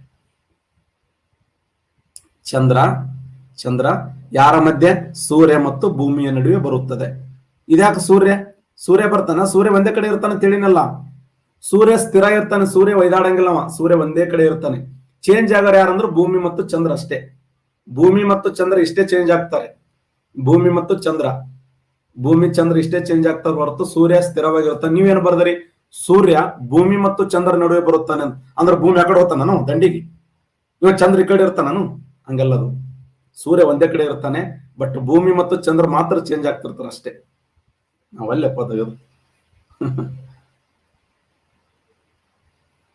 ಸೂಪರ್ ಮೂನ್ ಅಂದ್ರೆ ಅರ್ಥ ಆಯ್ತಾ? ಸೂಪರ್ ಮೂನ್ ಅಂದ್ರೆ ಏನು? ಭೂಮಿಗೆ ಚಂದ್ರ ಅತಿ ಸಮೀಪದಲ್ಲಿ ಬಂದು ಚಂದ್ರ ದೊಡ್ಡ ಪ್ರಮಾಣದಲ್ಲಿ ಕಾಣ್ತಾನ ಅಷ್ಟೇ. ಸೂಪರ್ ಮೂನ್ ಮೇ 26ನೇ ತಾರೀಕು ಸಂಭವಿಸ್ತು. ಭೂಮಿಗೆ ಚಂದ್ರ ಅತಿ ಸಮೀಪದಲ್ಲಿ ಬಂದು ಚಂದ್ರ ಅತ್ಯಂತ ದೊಡ್ಡ ಪ್ರಮಾಣದಲ್ಲಿ, ದೊಡ್ಡ ಗಾತ್ರದಲ್ಲಿ ಕಂಡ್ರೆ ಅದಕ್ಕೆ ಏನಂತ ಕರಿತೀವಿ ಅಂದ್ರ ಸೂಪರ್ ಮೂನ್ ಅಂತೇಳಿ ಕರಿತೀವಿ. Super Moon. ಭೂಮಿಯ ಸಮಭಾಜಕ ವೃತ್ತದ ಪರದಿಯ ವ್ಯಾಸ ಎಷ್ಟಿದೆ, ವಿಸ್ತೀರ್ಣ ಎಷ್ಟಿದೆ ಅಂತ ಕ್ವಶನ್ ಆಗಿದೆ. ಕರೆಕ್ಟ್ ಆನ್ಸರ್ ಮಾಡಿ ನೋಡೋಣ. ಭೂಮಿಯ ಸಮಭಾಜಕ ವೃತ್ತದ ಪರದಿ, ಎಸ್, 35% ಕರೆಕ್ಟ್ ಆನ್ಸರ್ ಮಾಡಿದ್ದೀರಿ. ಸರಿಯಾದಂತ ಉತ್ತರ 40,077 kilometre right answer. 40,077 kilometre right answer. ಏನಿದು? ಸಿಂಪಲ್ ಅರ್ಥ ಮಾಡ್ಕೊಳ್ಳಿ. ಇದು ಭೂಮಿ ಯಾವ ಆಕಾರದಲ್ಲಿದೆ ಅಂದ್ರೆ ಜಿಯಾಡ್ ಆಕಾರದಲ್ಲಿದೆ. ಭೂಮಿ ಜಿಯಾಡ್ ಆಕಾರದಲ್ಲಿದೆ. ಇದು ಭೂಮಿಯ ವ್ಯಾಸ. ಇದು ಭೂಮಿಯ ವ್ಯಾಸ ಎಷ್ಟಿದೆ ಅಂದ್ರೆ 12,756. ಓಕೆನಾ? ಇದು ಭೂಮಿಯ ವ್ಯಾಸ. ಇದು ವ್ಯಾಸ. ವ್ಯಾಸ ಅಂದ್ರೆ ಏನು? ತ್ರಿಜ್ಯದ 2 ಪಟ್ಟು. ತ್ರಿಜ್ಯದ 2 ಪಟ್ಟು. ಕೇಂದ್ರ ಬಿಂದುವಿನ ಮೂಲಕ ಹಾದು ಹೋದಂತ ಅತ್ಯಂತ ದೊಡ್ಡ ಜಾವನ್ನೇ ವ್ಯಾಸ ಅಂತ ಕರಿತೀವಿ. ಮ್ಯಾಥ್ಸ್ ಅಲ್ಲಿ ನಾವು ಸ್ಟಡಿ ಮಾಡಿದ್ದು 8th 9th 10th ಆಗಿ ಇವೆಲ್ಲ ಹೇಳ್ಕೊಡ್ತಾರೆ ನಮ್ಗೆ. ಕೇಂದ್ರ ಬಿಂದುವಿನ ಮೂಲಕ ಹಾದು ಹೋದಂತ ಅತ್ಯಂತ ದೊಡ್ಡ ಜಾವನ್ನ ವ್ಯಾಸ ಎಂದು ಕರೆಯುತ್ತಾರೆ. ಒಂದು ವೃತ್ತದಲ್ಲಿ ಅನೇಕ ಜಾಗಳನ್ನ, ಒಂದು ವೃತ್ತದಲ್ಲಿ ಅನೇಕ ವ್ಯಾಸಗಳನ್ನ ರಚನೆ ಮಾಡಬಹುದು ಅಂತ ಅಲ್ಲ. ಯಾರು ನಾವ್ ಅಲ್ಲಪ್ಪ ಅನ್ನೋರು ಅಲ್ಲ. ಇದು 8th 9th 10th ಆಗಿತ್ತು ಇದು ಎಲ್ಲ. ನೋಡಿ, ಭೂಮಿಯ ವ್ಯಾಸ ಎಷ್ಟಿದೆ ಅಂದ್ರೆ 12,756. ಇದನ್ನೇ ಹೆಂಗ್ ಕ್ವಶನ್ ಕೇಳ್ತಾನಂದ್ರ, ಭೂಮಿಯ ಸಮಭಾಜಕ ವೃತ್ತದ ವ್ಯಾಸ ಇದು. ಸಮಭಾಜಕ ವೃತ್ತದ ವ್ಯಾಸ. ಮತ್ತೆ ಇನ್ನೊಂದು ವ್ಯಾಸ ಇದೆ ಅನ್ಸಾರ? ಇದೆ. ಭೂಮಿಯ ಇನ್ನೊಂದು ವ್ಯಾಸ ಇದೆ. ಭೂಮಿಯ ಇನ್ನೊಂದು ವ್ಯಾಸ ಯಾವಂದ್ರ ಧ್ರುವೀಯ ವ್ಯಾಸ. ಧ್ರುವೀಯ ವ್ಯಾಸ. ಹೌದು, ಧ್ರುವೀಯ ವ್ಯಾಸ ಅಂದ್ರೆ ಯಾವುದು? ಇದು ಧ್ರುವೀಯ ವ್ಯಾಸ. ಇದು ಧ್ರುವೀಯ ವ್ಯಾಸ. ಇದನ್ನು ಧ್ರುವೀಯ ವ್ಯಾಸ ಅಂತ ಕರಿತೀವಿ. ಧ್ರುವೀಯ ವ್ಯಾಸ. ಧ್ರುವೀಯ ವ್ಯಾಸ ಎಷ್ಟಿದೆ? ಭೂಮಿಯ ಧ್ರುವೀಯ ವ್ಯಾಸ 12,714 ಕಿಲೋಮೀಟರ್ ಇದೆ. ವ್ಯತ್ಯಾಸ ಅರ್ಥ ಮಾಡ್ಕೊಳ್ಳೆ. ನಾಳೆ ಎಕ್ಸಾಮ್ದಾಗ ಇಷ್ಟೆಲ್ಲ ಓದಿ 1 ಮಾರ್ಕ್ಸ್ ಮಿಸ್ ಆಗಬಾರದು. ಸಮಭಾಜಕ ವೃತ್ತದ ವ್ಯಾಸ ಅಂದ್ರ 12,756. ಇದು ಸಮಭಾಜಕ ವೃತ್ತ. ಇದು ಸಮಭಾಜಕ ವೃತ್ತ. ಇದು ಸಂಭಾಜಕ ವೃತ್ತ. ಧ್ರುವೀಯ ವ್ಯಾಸ ಅಂದ್ರ ಇದು ಧ್ರುವೀಯ ವ್ಯಾಸ. ಇದು ಧ್ರುವೀಯ ವ್ಯಾಸ. 2 ಧ್ರುವ ಪ್ರದೇಶಗಳು. ಇದು ಎಷ್ಟಿದೆ ಅಂದ್ರೆ 12,714. ಸಮಭಾಜಕ ವೃತ್ತ ವ್ಯಾಸ ಮತ್ತು ಧ್ರುವೀಯ ವ್ಯಾಸಗಳ ನಡುವಿನ ವ್ಯತ್ಯಾಸ ಎಷ್ಟು ಕೇಳ್ತಾನೆ? 12,756 ಮೈನಸ್ 12,714. ವ್ಯತ್ಯಾಸ 2, 4, 42 ಕಿಲೋಮೀಟರ್ ವ್ಯತ್ಯಾಸ ಇದೆ. ಅದಕ್ಕೆ ಭೂಮಿ ಜಿಯಾಡಾಕಾರ. ಸಮಭಾಜಕ ವೃತ್ತದ ವ್ಯಾಪ್ತಿ ಜಾಸ್ತಿ ಇದೆ, ಧ್ರುವ ಪ್ರದೇಶಕ್ಕೆ ಹೋದಂಗ ವ್ಯಾಪ್ತಿ ಕಡಿಮೆ ಇದೆ. ಅದಕ್ಕೆ ಭೂಮಿ ಜಿಯಾಡಾಕಾರ. Sir Isaac Newton, Albert Einstein, sir Isaac Newton, ಭೂಮಿ ಯಾವ ಆಕಾರವಾಗಿದೆ ಅಂದ್ರೆ ಜಿಯಾಡಾಕಾರವಾಗಿದೆ, ಭ್ಯೂಮಾಕಾರವಾಗಿದೆ. ಭೂಮಿ ಜಿಯಾಡಾಕಾರವಾಗಿದೆ ಕಾರಣ ಏನು? ಇದೇ ಕಾರಣ. ಹಾಗಾದ್ರೆ ವ್ಯಾಸ ಆಯ್ತು. ಇದು ವ್ಯಾಸ. ಇದು ಅರ್ಥ ಆಯ್ತಾ? ಭೂಮಿಯ ಸಮಭಾಜಕ ವೃತ್ತದ ವ್ಯಾಸ ಅಂತಂದ್ರೆ 12,756. ಭೂಮಿಯ ಧ್ರುವೀಯ ವ್ಯಾಸ ಅಂದ್ರೆ 12,714. ಇನ್ನು ಪರದಿ ಅಂದ್ರೆ ಹೇಳಿದ್ರೆ ಸರ ಸಮಭಾಜಕ ವೃತ್ತದ ಸುತ್ತಳತೆ ಅಂದಂಗ. ಸಮಭಾಜಕ ವೃತ್ತದ ಸುತ್ತಳತೆ ಇದು ನೋಡಿ. ಇದು ಭೂಮಿ. ಇದು ಭೂಮಿ. ಓಕೆನಾ? ಇದು ಸುತ್ತಳತೆ. ಸುತ್ತಳತೆ ಇದು ಸುತ್ತಳತೆ. ಸಂಭಾಜಕ ವೃತ್ತದ ಸುತ್ತಳತೆ ಇದು. ಹೌದಲ್ಲ? ಸಂಭಾಜಕ ವೃತ್ತ ಸುತ್ತಳತೆ ಅಂದ್ರ ನಾವ್ SLC 8th 9th ಅಂತ ಇದ್ದಾಗ ನಮ್ಮ ಮೊದಲು ಪ್ಯಾಂಟ್ ಎಲ್ಲ ಹೊಲಸ್ಕೊತೀವಿ ನಾವು. ಏನು ಇದು ಮಾಡ್ತಿದ್ದ ಯಾರವ ಟೇಲರ್ ಹಿಂಗ್ ಹಿಡಿದು ಸುತ್ತಳತೆ ನೋಡ್ತಿದ್ದ. ಇಟ್ಟಾಗಿ 2-3 ಸಲ ಬರ್ಕೊಂಡ್ರು ಮತ್ತೆ ಲೂಸನೆ ಹೊಲಿಯವ. ಯಾಕಂದ್ರ ನಮ್ಮ ಅಪ್ಪ ಹೋಗಿ ಮತ್ತೆ 2 ಇಂಚ್ ಜಾಸ್ತಿ ಇಳಿಸವ. ಯಾಕ SLC ತನ ಬರ್ಬೇಕ್ರಿ ಅಂತ. 8th ಕೊಲಿಸಿದ ಮಗಂದ SSLC ತನ ಅದ ಹಾಕೋಬೇಕು. ಹೊಂಟ್ರ ಒಳಗೆ 2-3 ಹಾವು ಹೋಗಿ ಬರ್ಬೇಕು ಒಳಗ. ಅಂತಿಂತ ಪ್ಯಾಂಟ, ಅಂತಿಂತ ಅಂಗಿ. ಏನ್ ನಾವೇ ತಳಗದಿಯೋ ಪ್ಯಾಂಟೇ ದೊಡ್ಡದ. ಸುತ್ತಳತೆ ಅಂದ್ರೆ ಏನು? ಇದು ಪೂರ್ತಿ ಸುತ್ತಳತೆ. ಇದು ಅರ್ಥ ಆಯ್ತಾ? ಭೂಮಿಯ ಧ್ರುವೀಯ ಸುತ್ತಳತೆ ಎಷ್ಟಿದೆ ಅಂತಂದ್ರೆ 40,077 ಕಿಲೋಮೀಟರ್. ಸಮಭಾಜಕ ವೃತ್ತದ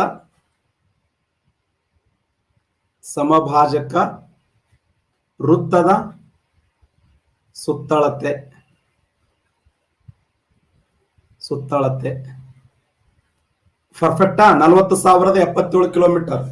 40,077 ಕಿಲೋಮೀಟರ್. ಮತ್ತೆ ಸಮಭಾಜಕ ವೃತ್ತದ ಸುತ್ತಳತೆ ಇದೆ ಅಂದ್ರೆ ಧ್ರುವೀಯ ಸುತ್ತಳತೆ ಇರ್ಬೇಕಲ್ಲ. ಧ್ರುವೀಯ ಸುತ್ತಳತೆ ಹೇಳಿ ನೋಡೋಣ. ಧ್ರುವೀಯ ಸುತ್ತಳತೆ ಎಷ್ಟಿದೆ? ಧ್ರುವೀಯ ಸುತ್ತಳತೆ yes, very good, very good, excellent. Correct answer ಮಾಡಿದ್ದೀರಿ. ಇದು ಸಮಭಾಜಕ ವೃತ್ತ ಸುತ್ತಳತೆ ಆದ್ರ ಇದು ಧ್ರುವೀಯ ಸುತ್ತಳತೆ. ನೋಡಿ, ಇದು ಧ್ರುವೀಯ ಸುತ್ತಳತೆ. ಇದು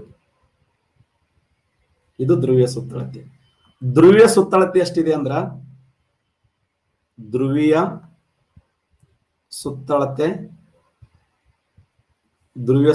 ಎಷ್ಟಿದೆ ಅಂದ್ರೆ 40,008 ಕಿಲೋಮೀಟರ್. ಧ್ರುವೀಯ ಸುತ್ತಳತೆ ಎಷ್ಟಿದೆ ಅಂದ್ರೆ 40,008 ಕಿಲೋಮೀಟರ್. ಸಮಭಾಜಕ ವೃತ್ತದ ಸುತ್ತಳತೆ ಎಷ್ಟಿದೆ ಅಂದ್ರೆ 40,077. ವ್ಯತ್ಯಾಸ ಇದೆಯಲ್ಲ, ಸಮಭಾಜಕ ವೃತ್ತ ಸುತ್ತಳತೆ ಮತ್ತು ಧ್ರುವೀಯ ಸುತ್ತಳತೆ ಎಷ್ಟು ಕಿಲೋಮೀಟರ್ ವ್ಯತ್ಯಾಸ ಇದೆ ಅಂತಂದ್ರೆ 40,077 ಕಿಲೋಮೀಟರ್ ಮೈನಸ್ 40,008 ಕಿಲೋಮೀಟರ್. ಎಷ್ಟು ವ್ಯತ್ಯಾಸ ಇದೆ? 17 8 ಹೋದ್ರ 17 8 ಹೋದ್ರೆ ಎಷ್ಟು? ಮ್ಯಾಗಿನ ಒಂದು 2 9 ಕೈಲ ಬಂತು 1 7 7 1 ಹೋದ್ರೆ 6 69 ಕಿಲೋಮೀಟರ್ ವ್ಯತ್ಯಾಸ ಇದೆ. ಕರೆಕ್ಟಾ? 69 ಕಿಲೋಮೀಟರ್ ವ್ಯತ್ಯಾಸ ಇದೆ. 69 ಕಿಲೋಮೀಟರ್ ವ್ಯತ್ಯಾಸ ಕರೆಕ್ಟ್ ಆನ್ಸರ್. ಅರ್ಥ ಮಾಡ್ಕೊಳ್ಳಿ. ನಾಳೆ ಇದೇ ಪರದಿ, ಇದು ಆಗಲೇ ಹೇಳಿದವಲ್ಲ ನಾವು, ಇದು ಕ್ವಶನ್. ಇದು ಭೂಮಿಯ ಸಮಭಾಜಕ ವೃತ್ತದ ಪರದಿ ಎಷ್ಟಿದೆ ಅಂದ್ರು ಒಂದೇ. ಭೂಮಿಯ ಸಮಭಾಜಕ ಎಫ್ ಡಿ ಕೇಳ 2006ರಲ್ಲಿ ಕೇಳಿದ ಪ್ರಶ್ನೆ ಇದು. ಭೂಮಿಯ ಸಮಭಾಜಕ ವೃತ್ತದ ಪರದಿ ಅಂದ್ರು ಒಂದೇ, ಭೂಮಿಯ ಸಮಭಾಜಕ ವೃತ್ತದ ಸುತ್ತಳತೆ ಅಂದ್ರು ಒಂದೇ. ಈಗ ಇದ್ರಾಗ ಆನ್ಸರ್ ಮಾಡಿ ನೋಡೋಣ. ಭೂಮಿಯ ಧ್ರುವೀಯ ವ್ಯಾಸ ಎಷ್ಟಿದೆ? ಭೂಮಿಯ ಧ್ರುವೀಯ ವ್ಯಾಸ ಅಲ್ಲಿ ಕೊಟ್ಟ ನೋಡಿ, ಧ್ರುವೀಯ ವ್ಯಾಸ. ಎಕ್ಸಲೆಂಟ್ 72% ಕರೆಕ್ಟ್ ಆನ್ಸರ್ ಮಾಡಿದ್ದೀರಿ. ಆಗ್ಲೇ ಹೇಳಿನಲ್ಲ 12,714 ಕಿಲೋಮೀಟರ್ ಅಂತ ಹೇಳಿಲ್ಲ. ಒಳ್ಳೆ ಅದೇ ಹೇಳ್ಬೇಕ. ಸಮಾಧಾನ ಕಲೀರಿ, ಪರ್ಫೆಕ್ಟ್ ಆಗ್ರಿ. ಇಷ್ಟನ ಆರಾಮ್ ಪೇಷನ್ಸ್ ಹೇಳಾಗತ್ತಿ ನಿಮ್ಗೆ. ಖುಷಿ ಅವರು, ಪ್ರವೀಣ್ ಅವರು, ಪವನ್ ಅವರು, ರಮು ಅವರು, ಕವಿತಾ ಪಾಟೀಲ್ ಅವರು, ಮಹಾನಂದ್ ಅವರು, ಪವನ್ ಅವರು, ಬಸ್ಸು ಅವರು, ಶರಣು ಅವರು, ವಿಷ್ಣು ಅವರು.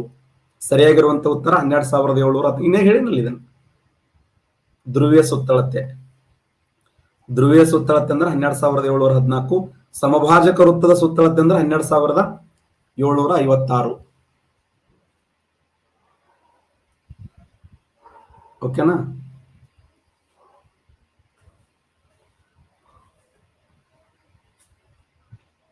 ಮಂಗಳ, ಗುರು, ಶನಿ,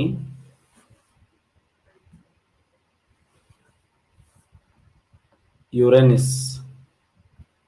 ಭೂಮಿಯನ್ನು ಹೊರತುಪಡಿಸಿದರೆ ಅತಿ ಹೆಚ್ಚು ಆವಿಷ್ಕಾರಗೊಂಡಿರ್ತಕ್ಕ, ಅತಿ ಹೆಚ್ಚು ಮಾನವನಿಂದ ಶೋಧನೆಗೊಳಗಾಗಿರುವಂತ ಗ್ರಹ ಯಾವುದು? ಅತಿ ಹೆಚ್ಚು ಶೋಧನೆಗೊಳಗಾಗಿರುವಂತ ಗ್ರಹ ಯಾವುದು? ಶಬಾಷ್, 91% ಕರೆಕ್ಟ್ ಆನ್ಸರ್ ಮಾಡಿದ್ದೀರಿ. ಸರಿಯಾಗಿರುವಂತ ಉತ್ತರ ಮಂಗಳ ಗ್ರಹ. ನೋಡಿ, ಮಂಗಳ ಗ್ರಹ. ಯಾಕಂದ್ರೆ ಮಂಗಳ ಗ್ರಹಕ್ಕೆ ಇತ್ತೀಚೆಗೆ ಅಮೆರಿಕ ದೇಶ ಮುಗಿಬಿದ್ದಿದೆ, ಯುನೈಟೆಡ್ ಸ್ಟೇಟ್ ಆಫ್ ಅಮೆರಿಕಾ. ಅಷ್ಟೇ ಅಲ್ಲದೆ UAE, ಅಷ್ಟೇ ಅಲ್ಲದೆ ಚೀನಾ ದೇಶ ಸಕ್ಸಸ್ ಆಗಿದೆ, ಅಮೆರಿಕ ದೇಶ ಸಕ್ಸಸ್ ಆಗಿದೆ. ಮಂಗಳ ಗ್ರಹದಲ್ಲಿ ಟ್ರಾಫಿಕ್ ಜಾಮ್ ಆಗತ್ತದ ಮಗಂದು. ನಾವು ಬರೇ ಭೂಮಿ ಮೇಲೆ ಟ್ರಾಫಿಕ್ ಜಾಮ್ ಅಂದಿದ್ದೇವೆ, ಮಂಗಳ ಗ್ರಹದಲ್ಲಿ ಟ್ರಾಫಿಕ್ ಜಾಮ್ ಆಗತ್ತದ. ಮಂಗಳ ಗ್ರಹದಲ್ಲಿ ಟ್ರಾಫಿಕ್ ಜಾಮ್ ಆಗತ್ತ. ಮನುಷ್ಯ ಎಲ್ಲೆಲ್ಲಿ ಹೋಗಿರ್ಬೇಕು ವಿಚಾರ ಮಾಡ್ರಿ ನೀವು. ಅಲ್ಲ, ಹಾಗಾದ್ರೆ ಯುನೈಟೆಡ್ ಸ್ಟೇಟ್ ಆಫ್ ಅಮೆರಿಕದವ್ರು ಕಳಿಸಿರ್ತಕ್ಕಂಥ ಒಂದು, ಯುನೈಟೆಡ್ ಸ್ಟೇಟ್ ಆಫ್ ಅಮೆರಿಕದವ್ರು ಕಳಿಸಿದ್ದು ಪರ್ಸಿವೆರೆನ್ಸ್. ನೋಡಿ, ಪರ್ಸಿವೆರೆನ್ಸಿ. ಈ ಪರ್ಸಿವೆರೆನ್ಸಿ ಅನ್ನುವಂಥದ್ದು ಅಮೆರಿಕ ದೇಶ ಕಳಿಸಿದರೆ, ಚೀನಾ ದೇಶ ಕಳಿಸಿದಂತ ಒಂದು ರೋವರ್ ಯಾವುದು? ಚೀನಾ ದೇಶ. ಚಿಯಾಂಗ್ ಅಲ್ಲ, ಜರಾಂಗ್. ನೋಡಿ, ಜರಾಂಗ್ ಬರ್ಕೊಳ್ಳಿ. ಜರಾಂಗ್ ವೆರಿ ಇಂಪಾರ್ಟೆಂಟ್. ಕರೆಂಟ್ ಇವೆಂಟ್ಸ್ ದಲ್ಲಿ ಬರ್ತಾವೆಲ್ಲ ಇವು. ಇತ್ತೀಚೆಗೆ ಚೀನಾ ದೇಶದವರು ಯಶಸ್ವಿಯಾಗಿ ಒಂದು ರೋವರ್ ಅನ್ನ ಲಾಂಚ್ ಮಾಡಿದ್ದಾರೆ. ರೋವರ್ ಅನ್ನ ಅಲ್ಲಿ ಮಂಗಳ ಗ್ರಹದಲ್ಲಿ ಲಾಂಚ್ ಮಾಡಿದ್ದಾರೆ. ಭೂಮಿಗೆ ಸ್ಪರ್ಶ ಆಗಿದೆ, ಅಲ್ಲಿ ನೆಲಕ್ಕೆ ಸ್ಪರ್ಶ ಆಗಿದೆ. ಯಾವ್ದಂದ್ರೆ ಜರಾಂಗ್ ಅನ್ನುವಂಥದ್ದು. ಜರಾಂಗ್. ಯುನೈಟೆಡ್ ಸ್ಟೇಟ್ ಆಫ್ ಅಮೆರಿಕದವರು ಒಂದು ಹೆಲಿಕಾಪ್ಟರ್ ಲಾಂಚ್ ಮಾಡಿದ್ದಾರೆ. ಹೆಲಿಕಾಪ್ಟರ್ ಯುನೈಟೆಡ್ ಸ್ಟೇಟ್ ಆಫ್ ಅಮೆರಿಕದವರು ಕಳಿಸಿದ ಹೆಲಿಕಾಪ್ಟರ್ ಯಾವುದು? ಇಂಜನಿಟ್ ಅನ್ನುವಂತ ಹೆಲಿಕಾಪ್ಟರ್. ಇಂಜನಿಟ್ ಅನ್ನುವಂತ ಹೆಲಿಕಾಪ್ಟರ್ ವೆರಿ ಇಂಪಾರ್ಟೆಂಟ್. ಸೌರಮಂಡಲದಲ್ಲಿ ಭೂಮಿಯನ್ನು ಹೊರತುಪಡಿಸಿದರೆ ಅತಿ ಹೆಚ್ಚು ಆವಿಷ್ಕಾರಕ್ಕೊಳಗಾಗಿರುವಂತ ಗ್ರಹ ಅಂದ್ರೆ ಮಂಗಳ ಗ್ರಹ. ಮಂಗಳ ಗ್ರಹ ಸೂರ್ಯನ 4ನೇ ಸದಸ್ಯ ಅಂತ ಕರಿತೀವಿ. ಮಂಗಳ ಗ್ರಹವನ್ನ ಯುದ್ಧ ದೇವತೆ ಅಂತ ಕರೀತಾರೆ. ಯುದ್ಧ ದೇವತೆ. ವಾಣಿಜ್ಯ ದೇವತೆ ಅಂದ್ರ ಬುಧ ಗ್ರಹ. ಪ್ರೇಮ ದೇವತೆ ಅಂದ್ರ ಶುಕ್ರ ಗ್ರಹ. ಯುದ್ಧ ದೇವತೆ ಅಂದ್ರ ಮಂಗಳ. ಎಲ್ಲರ ದೇವರು ಅಂದ್ರ ಗುರು. ಕೃಷಿ ದೇವರು ಅಂದ್ರ ಶನಿ. ಸ್ವರ್ಗ ದೇವತೆ ಅಂದ್ರ ಯುರೇನಿಸ್. ಸಮುದ್ರ ದೇವತೆ ಅಂದ್ರ ನೆಪ್ಚೂನ್. ಹಿಂಗೆ ಕೇಳ್ತಾನ ಕ್ವಶನ್. ಹಾಗಾದ್ರೆ ಸೂರ್ಯನ 4ನೇ ಸದಸ್ಯ ಒಳ ಗ್ರಹಗಳಲ್ಲಿ 4ನೇ ಗ್ರಹ ಯುದ್ಧ ದೇವತೆ ಅಂತ ಕರಿತೀವಿ ಮಂಗಳ ಗ್ರಹಕ್ಕೆ. ಮಂಗಳ ಗ್ರಹವನ್ನ ಕೆಂಪು ಗ್ರಹ ಅಂತ ಕರೀತಾರೆ. ವೆರಿ ಇಂಪಾರ್ಟೆಂಟ್, ಕೆಂಪು ಗ್ರಹ.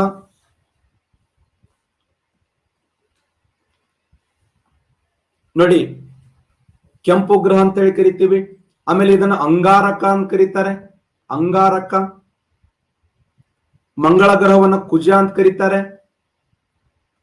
ಅಂಗಾರಕ, ಕುಜ, ಕೆಂಪು ಗ್ರಹ, ಯುದ್ಧ ದೇವತೆ, 4ನೇ ಗ್ರಹ. ಮಾನವನಿಂದ ಆವಿಷ್ಕಾರಗೊಂಡಿರ್ತಕ್ಕಂಥ ಅತಿ ಹೆಚ್ಚು ಭೂಮಿಯನ್ನು ಹೊರತುಪಡಿಸಿದರೆ ಅತಿ ಹೆಚ್ಚು ಆವಿಷ್ಕಾರಕ್ಕೊಳಗಾಗಿರುವಂತ 2ನೇ ಗ್ರಹ ಅಂತ ಕರಿತೀವಿ, ಅದು ಮಂಗಳ. ಮಂಗಳ ಗ್ರಹದಲ್ಲಿ ನಿಕ್ಸ್ ಒಲಿಂಪಿಯಾ 29,000 ಮೀಟರ್ ಹೈಟ್ ಇದೆ. ಇಲ್ಲೊಂದು 29,000 ಮೀಟರ್ ಎತ್ತರವಾಗಿರುವಂತ ಶಿಖರ. ಆ ಶಿಖರ ಯಾವುದು ಅಂತಂದ್ರೆ Nix Olympia. Nix Olympia, Nix Olympia ನೆನ್ಪಿಡಿ. ಇತ್ತೀಚೆಗೆ ಭೂಮಿಯನ್ನು ಬಿಟ್ರೆ ಮಾನವನು ಬದುಕಲು ಯೋಗ್ಯವಾಗಿರುವಂತ 2ನೇ ಗ್ರಹ ಮಂಗಳ ಗ್ರಹ. ಯಾಕಂದ್ರೆ ಮಂಗಳ ಗ್ರಹದಲ್ಲಿ ನೀರು ಕಂಡು ಬಂದಿದೆ, ಸಣ್ಣ ಸಣ್ಣ ಜೀವಿಗಳು ಕಂಡಿದ್ದು ಬಂದಿದ್ದಾವೆ, ಸಸ್ಯ ಕಂಡು ಬಂದಿದೆ. ಮಂಗಳ ಗ್ರಹ ಕೆಂಪಾಗಿರಲು ಕಾರಣ ಏನಂದ್ರೆ ಕಬ್ಬಿಣದ ಆಕ್ಸೈಡ್. ಕಬ್ಬಿಣದ ಆಕ್ಸೈಡ್ ಹೈಯೆಸ್ಟ್. ಈ ಒಂದು ಗ್ರಹದಲ್ಲಿ ಕಬ್ಬಿಣದ ಆಕ್ಸೈಡ್ ಪ್ರಮಾಣ ಜಾಸ್ತಿ ಇದೆ. ಕೆಂಪು ಗ್ರಹ ಅಂತ ಕರಿತೀವಿ, ಅಂಗಾರಕ ಅಂತ ಕರೀತಾರೆ, ಕುಜ ಅಂತ ಕರೀತಾರೆ. 29,000 ಮೀಟರ್ ಎತ್ತರವಾಗಿರುವಂತ ನಿಕ್ಸ್ ಒಲಿಂಪಿಯಾ ಈ ಗ್ರಹದಲ್ಲಿ ಕಂಡು ಬರುತ್ತದೆ. ಈ ಗ್ರಹಕ್ಕೆ 2 ಉಪಗ್ರಹಗಳದಾವೆ. ಆ 2 ಉಪಗ್ರಹಗಳು ಯಾವಂದ್ರೆ ಡಿಮೋಸ್ ಮತ್ತು ಫೋಬಸ್. ಡಿಮೋಸ್ ಮತ್ತು ಫೋಬಸ್ ವೆರಿ ಇಂಪಾರ್ಟೆಂಟ್, ಡಿಮೋಸ್ ಮತ್ತು ಫೋಬಸ್. ಹಾಗಾದ್ರೆ ಇಲ್ಲಿ ಇದರ ಅತ್ಯಂತ ಚಿಕ್ಕದಾದ ಉಪಗ್ರಹ ಯಾವುದು? ಇಡೀ ಸೋಲಾರ್ ಸಿಸ್ಟಮ್ ದಲ್ಲಿ ಅತ್ಯಂತ ಚಿಕ್ಕದಾಗಿರುವಂತಹ ಉಪಗ್ರಹ ಇದೆ. ಇಡೀ ಸೋಲಾರ್ ಸಿಸ್ಟಮ್ ದಲ್ಲಿ ಅತ್ಯಂತ ಚಿಕ್ಕದಾದ ಉಪಗ್ರಹ ಅಂದ್ರೆ ಡಿಮೋಸ್. ಡಿಮೋಸ್ ಅನ್ನುವುದು ಸೌರಮಂಡಲದಲ್ಲಿ ಅತ್ಯಂತ ಚಿಕ್ಕದಾದ ಉಪಗ್ರಹ. ಸೌರಮಂಡಲದಲ್ಲಿ ಅತ್ಯಂತ ಚಿಕ್ಕದಾದ ಉಪಗ್ರಹ, ಚಿಕ್ಕದಾದ ಉಪಗ್ರಹವಾಗಿದೆ. ಇಡೀ ಸೋಲಾರ್ ಸಿಸ್ಟಮ್ದಲ್ಲಿ ಸೌರಮಂಡಲದಲ್ಲಿ ಅತ್ಯಂತ ಚಿಕ್ಕದಾದ ಉಪಗ್ರಹ ಅಂದ್ರೆ ಅದು ಡಿಮೋಸ್. ಅತ್ಯಂತ ದೊಡ್ಡದಾದ ಉಪಗ್ರಹ ಯಾವ್ದಂತ ಕೇಳ್ತಾನೆ, ಗ್ಯಾನಿಮೇಡ. ಗ್ಯಾನಿಮೇಡ, ಗ್ಯಾನಿಮೇಡ ಯಾವ ಗ್ರಹದ ಉಪಗ್ರಹ ಅಂದ್ರೆ ಗುರುಗ್ರಹದ ಉಪಗ್ರಹ. ಅದು ಗುರುಗ್ರಹ. ಇದನ್ನ ಆವಿಷ್ಕಾರ ಮಾಡಿದವರು ಯಾರು ಅಂದ್ರೆ ಗೆಲಿಲಿಯೋ. ಪೀಸಾ ವಿಶ್ವವಿದ್ಯಾಲಯದ ಮಹಾನ್ ತತ್ವಜ್ಞಾನಿಯಾಗಿರುವಂತ ಗೆಲಿಲಿಯೋ ಏನ್ ಮಾಡ್ತಾನಂದ್ರೆ ಗ್ಯಾನಿಮೇಡನ ಆವಿಷ್ಕಾರ ಮಾಡ್ತಾನೆ 1610ರಲ್ಲಿ. ಗೆಲಿಲಿಯೋ ಆಕಾಶಕಾಯಗಳು ಅಂತ ಕರೀತಾರೆ. ಹಾಗಾದ್ರೆ ಸೋಲಾರ್ ಸಿಸ್ಟಮದಲ್ಲಿ ಡಿಮೋಸ್ ಇದೆಯಲ್ಲ, ಸೌರಮಂಡಲದಲ್ಲಿ ಅತ್ಯಂತ ಚಿಕ್ಕದಾಗಿರುವಂತ ಉಪಗ್ರಹ ಅಂತೇಳಿ ಕರಿತೀವಿ, ಡಿಮೋಸ್. ಇಲ್ಲಿ ಒಂದು ಪರ್ವತ ಇತ್ತು. ಆ ಪರ್ವತದ ಮೇಲ್ಭಾಗದಲ್ಲಿ ಒಂದು ದೇವಸ್ಥಾನ ಇತ್ತು. ಪರ್ವತದ ಮೇಲ್ಭಾಗದಲ್ಲಿ ಒಂದು ದೇವಸ್ಥಾನ ಇತ್ತು. ದೇವಸ್ಥಾನ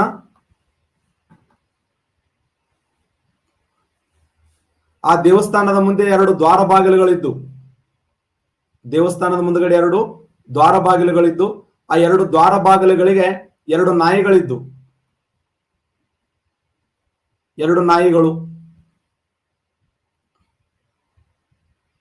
2 ನಾಯಿಗಳು. ಒಳಗಡೆ ಯುದ್ಧ ದೇವತೆ. ಹಾಗಾದ್ರೆ ಗ್ರೀಕರು ಆ ಪರ್ವತದ ಮೇಲೆ ಇರುವಂತ ಯುದ್ಧ ದೇವತೆಯನ್ನ ಮಂಗಳ ಅಂತ ಪೂಜೆ ಮಾಡ್ತಿದ್ರು.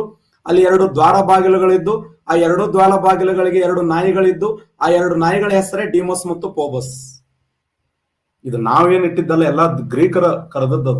ನಮ್ ಕೈಗೆ ಏನದು ಗ್ರೀಕರ ನಾಮಕರಣ ಮಾಡಿದ. ಅದಕ್ಕೆ ಗ್ರೀಕರ ಅದನ್ನ ಯುದ್ಧ ದೇವತೆ ಅಂತ ಕರೆದ್ರು. ಅದಕ್ಕೆ 2 ನಾಯಿ ಇದ್ದು ಅಂತ. ಆ 2 ನಾಯಿಗಳು ಡಿಮೋಸ್ ಮತ್ತು ಫೋಬಸ್ ಅಂತ ಕರೆದ್ರತ್ತ. ಆ ಡಿಮೋಸ್ ಮತ್ತು ಫೋಬಸ್ ಸೌರಮಂಡಲದಲ್ಲಿ ಮಂಗಳ ಗ್ರಹಕ್ಕೆ 2 ಉಪಗ್ರಹಗಳು ಅಂತ ಹೇಳಿ ಕರಿತೀವಿ.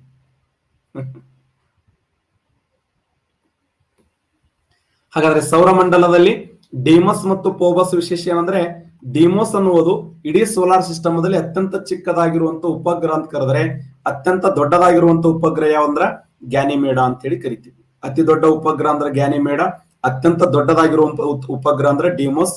ಈ ಡಿಮೋಸ್ ಮತ್ತು ಫೋಬಸ್ ಯಾವ ಗ್ರಹದ ಉಪಗ್ರಹಗಳಂದ್ರೆ ಗುರುಗ್ರಹದ ಉಪಗ್ರಹಗಳು ಅಂತ ಹೇಳಿ, ಸರಿ, ಮಂಗಳ ಗ್ರಹದ ಉಪಗ್ರಹಗಳಂತ ಕರಿತೀವಿ. ಸೋಲಾರ್ ಸಿಸ್ಟಮ್ದಲ್ಲಿ ಸೌರಮಂಡಲದಲ್ಲಿ ಒಳಗ್ರಹಗಳಲ್ಲಿ 4ನೇ ಗ್ರಹ ಯಾವ್ದಂದ್ರೆ ಮಂಗಳ ಗ್ರಹ. ಇದನ್ನು ಯುದ್ಧ ದೇವತೆ ಅಂತ ಕರೀತಾರೆ, ಕೆಂಪು ಗ್ರಹ ಅಂತ ಕರೀತಾರೆ, ಅಂಗಾರಕ ಅಂತ ಕರೀತಾರೆ. ಹಿಂಗೆ ಕೇಳೋಣ, ಅಂಗಾರಕ ಎಂದು ಯಾವ ಗ್ರಹವನ್ನು ಕರೆಯುತ್ತಾರೆ ಅಂತಂದ್ರೆ ಅದು ಮಂಗಳ ಗ್ರಹ. ಹಾಗಾಗಿ ಈ ಒಂದು ಗ್ರಹಕ್ಕೆ ಸಾಕಷ್ಟು ದೇಶಗಳು ಮುಗಿಬೀಳ್ತಾ ಇದ್ದಾವೆ, ಆವಿಷ್ಕಾರ ಮಾಡ್ತಾ ಇದ್ದಾವೆ. ಅಂತ ಹೊತ್ತಿನಲ್ಲಿ ನಮ್ಮ ಭಾರತವು ಕೂಡ ನಾವೊಂದು ಉಪಗ್ರಹ ಲಾಂಚ್ ಮಾಡಿದ್ದೆವು, ಮಾಮ್ ಅನ್ನುವಂಥದ್ದು, ಮಾರ್ಸ್ ಆರ್ಬಿಟರ್ ಮಿಷನ್. ಮಂಗಳ ಗ್ರಹವನ್ನು ಅಧ್ಯಯನ ಮಾಡುವ ಸಲುವಾಗಿ ಭಾರತೀಯರು ಕಳಿಸಿರ್ತಕ್ಕಂಥ ಒಂದು ವಿಶೇಷವಾಗಿರುವಂತ ಉಪಗ್ರಹ ಅಂದ್ರೆ ಮಾರ್ಸ್ ಆರ್ಬಿಟರ್ ಮಿಷನ್ ಅನ್ನುವಂತ ಹೆಸರಿಂದ ಕಳಿಸಲಾಯಿತು ಅಂತ. ಹಾಗಾದ್ರೆ ಸೌರಮಂಡಲದಲ್ಲಿ ಅತಿ ಹೆಚ್ಚು ಉಪಗ್ರಹಗಳನ್ನು ಹೊಂದಿರುವ ಎರಡನೇ ಗ್ರಹ ಯಾವುದು? ಅತಿ ಹೆಚ್ಚು ಉಪಗ್ರಹಗಳನ್ನು ಹೊಂದಿರುವಂತ ಎರಡನೇ ಗ್ರಹ, ಎಸ್, ಸರಿಯಾದಂತ ಉತ್ತರ ಗುರು ಗ್ರಹ. ನೋಡಿ, ಅತಿ ಹೆಚ್ಚು ಉಪಗ್ರಹಗಳನ್ನು ಹೊಂದಿರುವಂತ ಎರಡನೇ ಗ್ರಹ ಅಂದ್ರೆ ಗುರು ಗ್ರಹ. ಪ್ರಥಮ ಗ್ರಹ ಅಂದ್ರೆ ಶನಿ. ಯಾಕಂದ್ರೆ ಶನಿ ಗ್ರಹಕ್ಕೆ 82 ಉಪಗ್ರಹಗಳಿವೆ. ಸೋಲಾರ್ ಸಿಸ್ಟಮ್ದಲ್ಲಿ ಶನಿ ಗ್ರಹಕ್ಕೆ ಇರುವಂತಹ ಉಪಗ್ರಹಗಳ ಸಂಖ್ಯೆ ಎಷ್ಟಂದ್ರೆ 82 ಉಪಗ್ರಹಗಳಿವೆ. ಅತಿ ಹೆಚ್ಚು ಉಪಗ್ರಹಗಳನ್ನು ಹೊಂದಿರುವಂತ ಎರಡನೇ ಗ್ರಹ ಅಂದ್ರೆ ಗುರುಗ್ರಹ. ಗುರುಗ್ರಹ ಗುರುಗ್ರಹದ ವಿಶೇಷ ಏನು ಅಂತಂದ್ರೆ ಗುರುಗ್ರಹ ಸೌರಮಂಡಲದಲ್ಲಿ ಎಷ್ಟನೇ ಸದಸ್ಯ ಅಂತ ಕರಿತೀವಿ ಅಂದ್ರೆ ಸೌರಮಂಡಲದಲ್ಲಿ ಈತ 5ನೇ ಸದಸ್ಯ. 5ನೇ ಸದಸ್ಯ ಸೂರ್ಯನಿಂದ 5ನೇ ಸದಸ್ಯ ಅಂತ ಕರಿತೀವಿ. ಇಡೀ ಸೋಲಾರ್ ಸಿಸ್ಟಮ್ ದಲ್ಲಿ ಅತ್ಯಂತ ದೊಡ್ಡದಾದ ಗ್ರಹ ಇದು. ಅತ್ಯಂತ ದೊಡ್ಡದಾದ ಗ್ರಹ ಇಡೀ ಸೋಲಾರ್ ಸಿಸ್ಟಮ್ ದಲ್ಲಿ ಅತ್ಯಂತ ದೊಡ್ಡದಾದ ಗ್ರಹ. ಯಾಕೆ ಇದು ದೊಡ್ಡದಿದೆ ಅಂದ್ರೆ ಇದರ ವ್ಯಾಸ ಎಷ್ಟಿದೆ ಅಂತಂದ್ರೆ 1,42,262 ಕಿಲೋಮೀಟರ್ ವ್ಯಾಸ ಇದೆ. ನಮ್ಮ ಭೂಮಿ ವ್ಯಾಸ ಎಷ್ಟಿದೆ? 12,756. 12,756 1,42,262 ಇದರ ವ್ಯಾಸನೆ 1,42,262 ಇದೆ. ಇಡೀ ಸೋಲಾರ್ ಸಿಸ್ಟಮ್ ದಲ್ಲಿ ಅತ್ಯಂತ ದೊಡ್ಡದಾಗಿರುವಂತ ಗ್ರಹ ಯಾವುದಂದ್ರೆ ಗುರುಗ್ರಹ. ಇಡೀ ಸೌರ ಮಂಡಲದಲ್ಲಿ ಅತ್ಯಂತ ದೊಡ್ಡದಾಗಿರುವಂತ ಗ್ರಹ ಗುರುಗ್ರಹ. ಇದನ್ನ ಬೃಹಸ್ಪತಿ ಅಂತ ಕರಿತೀವಿ. ಬೃಹಸ್ಪತಿ ಈ ಗ್ರಹವನ್ನು ಗುರುಗ್ರಹವನ್ನು ಏನಂತ ಕರೀತಾರಂದ್ರೆ ವೆರಿ ಇಂಪಾರ್ಟೆಂಟ್. ಹೆಂಗ ಭೂಮಿಯನ್ನ ಗೋಲ್ಡಿಲಾಕ್ ಅಂತ ಕರಿತೀವಲ್ಲ, ಹಂಗ ಗುರುಗ್ರಹವನ್ನು ಏನಂತ ಕರೀತಾರಂದ್ರೆ ಜೋವಿಯನ್ ಗ್ರಹ ಅಂತ ಕರೀತಾರೆ. ಜೋವಿಯನ್ ಗ್ರಹ. ಗುರುಗ್ರಹವನ್ನು ಯಾವ ಹೆಸರಿಂದ ಕರೀತಾರಂದ್ರ ಜೋವಿಯನ್ ಗ್ರಹ ಎಂದು ಕರೆಯುತ್ತೇವೆ. ಇದು ಸೂರ್ಯನ 5ನೇ ಸದಸ್ಯ, ಅತ್ಯಂತ ದೊಡ್ಡದಾಗಿರುವಂತ ಗ್ರಹ, ಜೋವಿಯನ್ ಗ್ರಹ ಎಂದು ಕರೆಯುತ್ತೇವೆ. ಈ ಗ್ರಹಕ್ಕೆ ಟೋಟಲ್ ಉಪಗ್ರಹಗಳ ಸಂಖ್ಯೆ ಎಷ್ಟು? ಮೊದಲ 63 ಇದ್ದು ಪ್ರೆಸೆಂಟ್ ಎಷ್ಟಾಗಿದ್ದಾವ ಅಂದ್ರೆ ಪ್ರೆಸೆಂಟ್ ಎಷ್ಟಾದವ ಈ ಗ್ರಹಕ್ಕೆ? ಗುರುಗ್ರಹಕ್ಕೆ ಉಪಗ್ರಹಗಳ ಸಂಖ್ಯೆ ಎಸ್, ಎಕ್ಸಲೆಂಟ್, 79 ಉಪಗ್ರಹಗಳದ ನೋಡಿ. 79 ಉಪಗ್ರಹಗಳು. 79 ಉಪಗ್ರಹಗಳು. 79 ಉಪಗ್ರಹಗಳು. ಹಾಗಾದ್ರೆ 79 ಉಪಗ್ರಹಗಳಲ್ಲಿ 4 ಉಪಗ್ರಹಗಳ ವಿಶೇಷ ಏನಂತಂದ್ರೆ 4 ಉಪಗ್ರಹಗಳು. ಒಂದು ಗ್ಯಾನಿಮೇಡ, 2 ಅಯ್ಯೋ, ಯುರೋಪ್, ಕ್ಯಾಲಿಸ್ಟೋ. ನೋಡಿ, ಗ್ಯಾನಿಮೇಡ, ಅಯ್ಯೋ, ಯುರೋಪ್, ಕ್ಯಾಲಿಸ್ಟೋ ಇವುಗಳನ್ನು ಯಾರು ಆವಿಷ್ಕಾರ ಮಾಡಿದಾರೆ ಅಂದ್ರೆ 1610ರಲ್ಲಿ ಗೆಲಿಲಿಯೋ ಆವಿಷ್ಕಾರ ಮಾಡ್ತಾನೆ. ಗೆಲಿಲಿಯೋ 1610ರಲ್ಲಿ ಗೆಲಿಲಿಯೋ ಆವಿಷ್ಕಾರ ಮಾಡ್ತಾನೆ. ಆದ್ದರಿಂದ ಇವುಗಳನ್ನ ಗೆಲಿಲಿಯೋನ ಆಕಾಶಕಾಯಗಳು ಅಂತ ಕರೀತಾರೆ. 1610ರಲ್ಲಿ ಗೆಲಿಲಿಯೋ ಆವಿಷ್ಕಾರ ಮಾಡ್ತಾನೆ. ಆ ಉದ್ದೇಶಕ್ಕಾಗಿ ಗೆಲಿಲಿಯೋನ ಆಕಾಶಕಾಯಗಳು ಗ್ಯಾನಿಮೇಡ, ಅಯ್ಯೋ, ಯುರೋಪ್, ಕ್ಯಾಲಿಸ್ಟೋ. ಗ್ಯಾನಿಮೇಡ, ಅಯ್ಯೋ, ಯುರೋಪ್, ಕ್ಯಾಲಿಸ್ಟೋ ಇವುಗಳಲ್ಲಿ ಗ್ಯಾನಿಮೇಡ ಇದೆಯಲ್ಲ, ಗ್ಯಾನಿಮೇಡ ಇಡೀ ಸೌರಮಂಡಲದಲ್ಲಿ ಅತ್ಯಂತ ದೊಡ್ಡದಾದ ಉಪಗ್ರಹ. ಅತ್ಯಂತ ದೊಡ್ಡದಾದ ಉಪಗ್ರಹ. ಆಗ್ಲೇ ಹೇಳಿದೆ ನಿಮಗೆ. ಅತ್ಯಂತ ಚಿಕ್ಕದಾದ ಉಪಗ್ರಹ ಯಾವಂದ್ರ ಡಿಮೋಸ್. ನೋಡಿ, ಅತ್ಯಂತ ದೊಡ್ಡ ಗ್ರಹ ಅಂದ್ರ ಗುರುಗ್ರಹ, ಅತ್ಯಂತ ಚಿಕ್ಕ ಗ್ರಹ ಅಂದ್ರ ಬುಧ ಗ್ರಹ. ಅರ್ಥ ಮಾಡಿಕೊಳ್ಳಿ. ಅತ್ಯಂತ ದೊಡ್ಡದಾಗಿರುವಂತ ಉಪಗ್ರಹ ಅಂತಂದ್ರೆ ಅದು ಗ್ಯಾನಿಮೇಡ. ಗ್ಯಾನಿಮೇಡ ಯಾವ ಗ್ರಹದ ಉಪಗ್ರಹ ಅಂದ್ರೆ ಗುರುಗ್ರಹದ ಉಪಗ್ರಹ. ಅತಿ ಚಿಕ್ಕದಾದ ಉಪಗ್ರಹ ಅಂದ್ರೆ ಬುಧ ಗ್ರಹ. ಅತ್ಯಂತ ಚಿಕ್ಕದಾದ ಉಪಗ್ರಹ ಯಾವ್ದಂತ ಕೇಳಿದ್ರೆ ಡಿಮೋಸ್. ಡಿಮೋಸ್ ಯಾವ ಗ್ರಹದ ಉಪಗ್ರಹ ಅಂದ್ರೆ ಮಂಗಳ ಗ್ರಹದ ಉಪಗ್ರಹವಾಗಿದೆ. ಅತ್ಯಂತ ದೊಡ್ಡದಾಗಿರುವಂತ ಉಪಗ್ರಹ ಅಂದ್ರೆ ಗ್ಯಾನಿಮೇಡ ಅಂತ ಹೇಳಿ ಕರಿತೀವಿ. ಅಯ್ಯೋ ವಿಶೇಷ ಏನಂತಂದ್ರೆ ಅತ್ಯಂತ ಪ್ರಕಾಶಮಾನವಾದ ಉಪಗ್ರಹ ಅಂತ ಕರಿತೀವಿ. ಅತ್ಯಂತ ಪ್ರಕಾಶಮಾನವಾದ ಅತ್ಯಂತ ಪ್ರಕಾಶಮಾನವಾದ ಉಪಗ್ರಹ ಅಂದ್ರೆ ಅಯೋ ಆಗಲಿ, ಗ್ಯಾನಿಮೇಡ್ ಆಗಲಿ, ಯುರೋಪ್ ಆಗಲಿ, ಕ್ಯಾಲಿಸ್ಟೋ ಆಗಲಿ, ಇವೆಲ್ಲ ಯಾವ ಗ್ರಹದ ಉಪಗ್ರಹಗಳಾಗಿವೆ ಅಂದ್ರೆ ಗುರುಗ್ರಹದ ಉಪಗ್ರಹಗಳಾಗಿವೆ. ನೋಡಿ, ಇಂಥ ದೊಡ್ಡ ಗ್ರಹ ಇದ್ರೂ ಕೂಡ ತನ್ನನ್ನು ತಾನು ಅತಿ ವೇಗದಲ್ಲಿ ಸುತ್ತು ಹಾಕಿಕೊಳ್ಳುವಂತ ಗ್ರಹ ಇದು. ಇಡೀ ಸೋಲಾರ್ ಸಿಸ್ಟಮದಲ್ಲಿ 1,42,262 ಕಿಲೋಮೀಟರ್ ವ್ಯಾಸ ಹೊಂದಿದ್ರು ಕೂಡ ತನ್ನನ್ನು ತಾನು ಅತಿ ವೇಗದಲ್ಲಿ ಅಂದ್ರ ಇಡೀ ಸೌರ ಮಂಡಲದಲ್ಲಿ ಅತ್ಯಂತ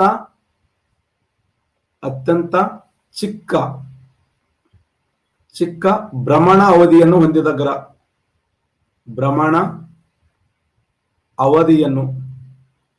ಅತ್ಯಂತ ಚಿಕ್ಕ ಭ್ರಮಣ ಅವಧಿ ಎಷ್ಟಿದೆ? ಇದರ ಭ್ರಮಣ ಅವಧಿ ಅಂದ್ರೆ 9 ಗಂಟೆ 10 ನಿಮಿಷ. ನೋಡಿ, 9 ಗಂಟೆ 10 ನಿಮಿಷ.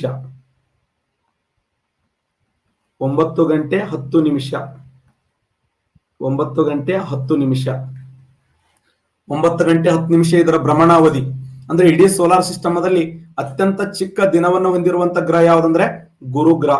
ಇಡೀ ಸೋಲಾರ್ ಸಿಸ್ಟಮದಲ್ಲಿ ಸೌರ ಮಂಡಲದಲ್ಲಿ ಅತ್ಯಂತ ಚಿಕ್ಕ ದಿನ, ದೊಡ್ಡ ದಿನ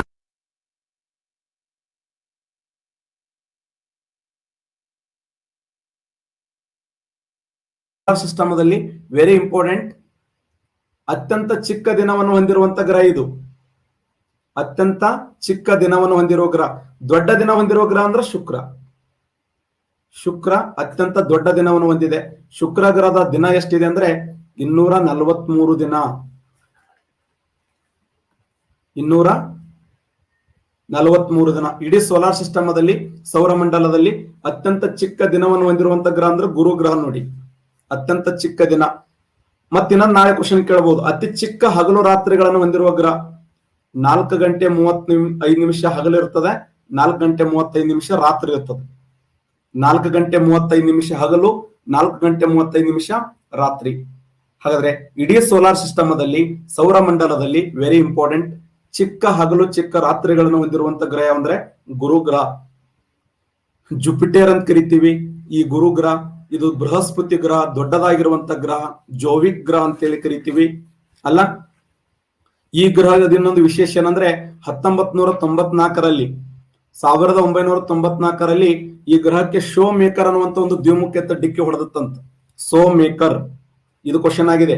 ಸೋ ಮೇಕರ್ ಎಂಬ ಧೂಮಕೇತು, ಸೋ ಮೇಕರ್ ಎಂಬ ಧೂಮಕೇತು ಡಿಕ್ಕಿ ಹೊಡೆದ್ರ ಎಂತ ಅನಾಹುತ ಆಗಿತ್ತಂದ್ರೆ ಭೂಮಿ ಒಯ್ದು ಒಳಗೆ ಇಟ್ಟರು ಕೂಡ ಪ್ಯಾಚಲಕ್ ರೆಡಿ ಇಲ್ಲ. ನಮ್ ಭೂಮಿ ಒಯ್ದು ಒಳಗೆ ಇಟ್ರ ಪ್ಯಾಚಲಕ್, ಒಂದು ವೇಳೆ ಅದೇ ಬಂದ್ ನಮಗ್ ಡಿಕ್ಕಿ ಹೊಡೆದತ್ತಂದ್ರ ಸುಮ್ಮನೆ ಡಿಕ್ಕಿ ಹೊಡೆಯಂಗಿಲ್ಲ. ಡಿಕ್ಕಿ ಹೊಡೆದ್ರು ಕೂಡ ನಾವು ಬಿಡಂಗಿಲ್ಲ. ಆ ಮಾತು ಬೇರೆ. ಟಮಾಟೆ ಹೋಗ್ಬಿಡ್ತಿದ್ದೇವೆ ನಾನು. 1994ರಲ್ಲಿ ಶೋ ಮೇಕರ್ ಅನ್ನುವಂತ ಧೂಮಕೇತು ಬಂದು ಡಿಕ್ಕಿ ಹೊಡೆದತ್ತಂತದ್ ಗುರುಗ್ರಹಕ್ಕೆ. ಹೆಂಗ್ ಡಿಕ್ಕಿ ಹೊಡೆದತ್ತಂದ್ರೆ ಭೂಮಿ ಒಯ್ದು ಒಳಗಿಟ್ರು ಕೂಡ ಪ್ಯಾಚಲಕ್ ರೆಡಿ ಇಲ್ಲ ಅಲ್ಲ.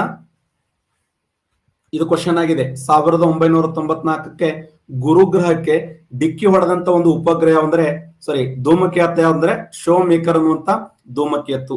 ಶೋ ಮೇಕರ್ ಎಂಬ ಧೂಮಕೇತು. ಅದಕ್ಕೆ ನೋಡಿ ಅಲ್ಲಿ ಉಂಟಾಗಿರತಕ್ಕಂತ ಗ್ರೇಟ್ ರೆಡ್ ಸ್ಪಾಟ್ ಅದು ಅಂತ ಕರಿತೀವಿ, ಅಥವಾ ಮಹಾಕೆಂಪು ಅಲೆ ಯಾವ ಗ್ರಹದಲ್ಲಿ ಕಂಡು ಬಂದಿದೆ ಅಂತಂದ್ರೆ ಅದು ಗುರುಗ್ರಹದಲ್ಲಿ ಕಂಡು ಬಂದಿರತಕ್ಕಂತ ಒಂದು ವಿಶೇಷ ಅಂತ ಕರಿತೀವಿ. ನೆಕ್ಸ್ಟ್ ನಾಳೆ ಅವಧಿಯಲ್ಲಿ ಶನಿ ಗ್ರಹದ ವಿಶೇಷ ಏನು, ಮತ್ತೆ ಯುರೇನಸ್ ಗ್ರಹದ ವಿಶೇಷ ಏನು, ನೆಪ್ಚೂನ್ ಗ್ರಹದ ವಿಶೇಷ ಏನು, ಪ್ಲೂಟೋ ಗ್ರಹವನ್ನು ಯಾಕೆ ಗ್ರಹಗಳ ಸಾಲಿಂದ ಹೊರ ಹಾಕಿದ್ರು ಅನ್ನುವಂತ 10 ಹಲವಾರು ಸಂಗತಿಗಳನ್ನ ಡಿಸ್ಕಸ್ ಮಾಡೋಣ. ಏನ್ ಹೇಳಕತ್ತೀನಿ ಎಷ್ಟು ಪರ್ಫೆಕ್ಟ್ ಆಗಿಬಿಟ್ರೆ ಸಾಕು ನೀವು. ಯಾಕಂದ್ರೆ ಇವೆಲ್ಲ ಎಕ್ಸಾಮ್ ಬಂದ ಕ್ವಶನ್ಗಳನ್ನೇ ನಿಮ್ಗೆ ಹೇಳ್ತಾ ಇದ್ದೆ ನಾನು. ಇವೆಲ್ಲ ಕ್ವಶನ್ ಎಕ್ಸಾಮ್ ಬಂದ ಪಾಯಿಂಟ್ಗಳೇ ಇವು. ನಾ ಅಲ್ಲಿ ಆ ಎಕ್ಸಾಮ್ ಬಂದು ಈ ಎಕ್ಸಾಮ್ ಬಂದು ಅನ್ನೋದು ಬೇಡ. ಬಟ್ ಇವುಗಳನ್ನು ಇಷ್ಟು ಪರ್ಫೆಕ್ಟ್ ಆಗಿದ್ರೆ ಸಾಕು ನಿಮ್ಗೆ. ಬಾಳ ಇದೆ ಅದು. ಅಷ್ಟು ಓದ್ಕೋತ ಕೂತ್ರೆ ಉಪಯೋಗ ಇಲ್ಲ ನನ್ನ ಪ್ರಕಾರ. ಅತ್ಯಂತ ಚಿಕ್ಕ ಭ್ರಮಣಾವಧಿ ಹೊಂದಿರುವಂತ ಗ್ರಹ ಅಂದ್ರ ಗುರುಗ್ರಹ. ಓಕೆ, ನಿಮ್ಮ ಭೇಟಿ 9 ಗಂಟೆ, ರಾತ್ರಿ 9 ಗಂಟೆಗೆ ಆಧುನಿಕ ಭಾರತ ಇತಿಹಾಸ ಇದೆ. ಆಧುನಿಕ ಭಾರತ ಇತಿಹಾಸ ಕ್ಲಾಸ್ಗೆ ಅಟೆಂಡ್ ಆಗೋಣ. ಓಕೆನಾ?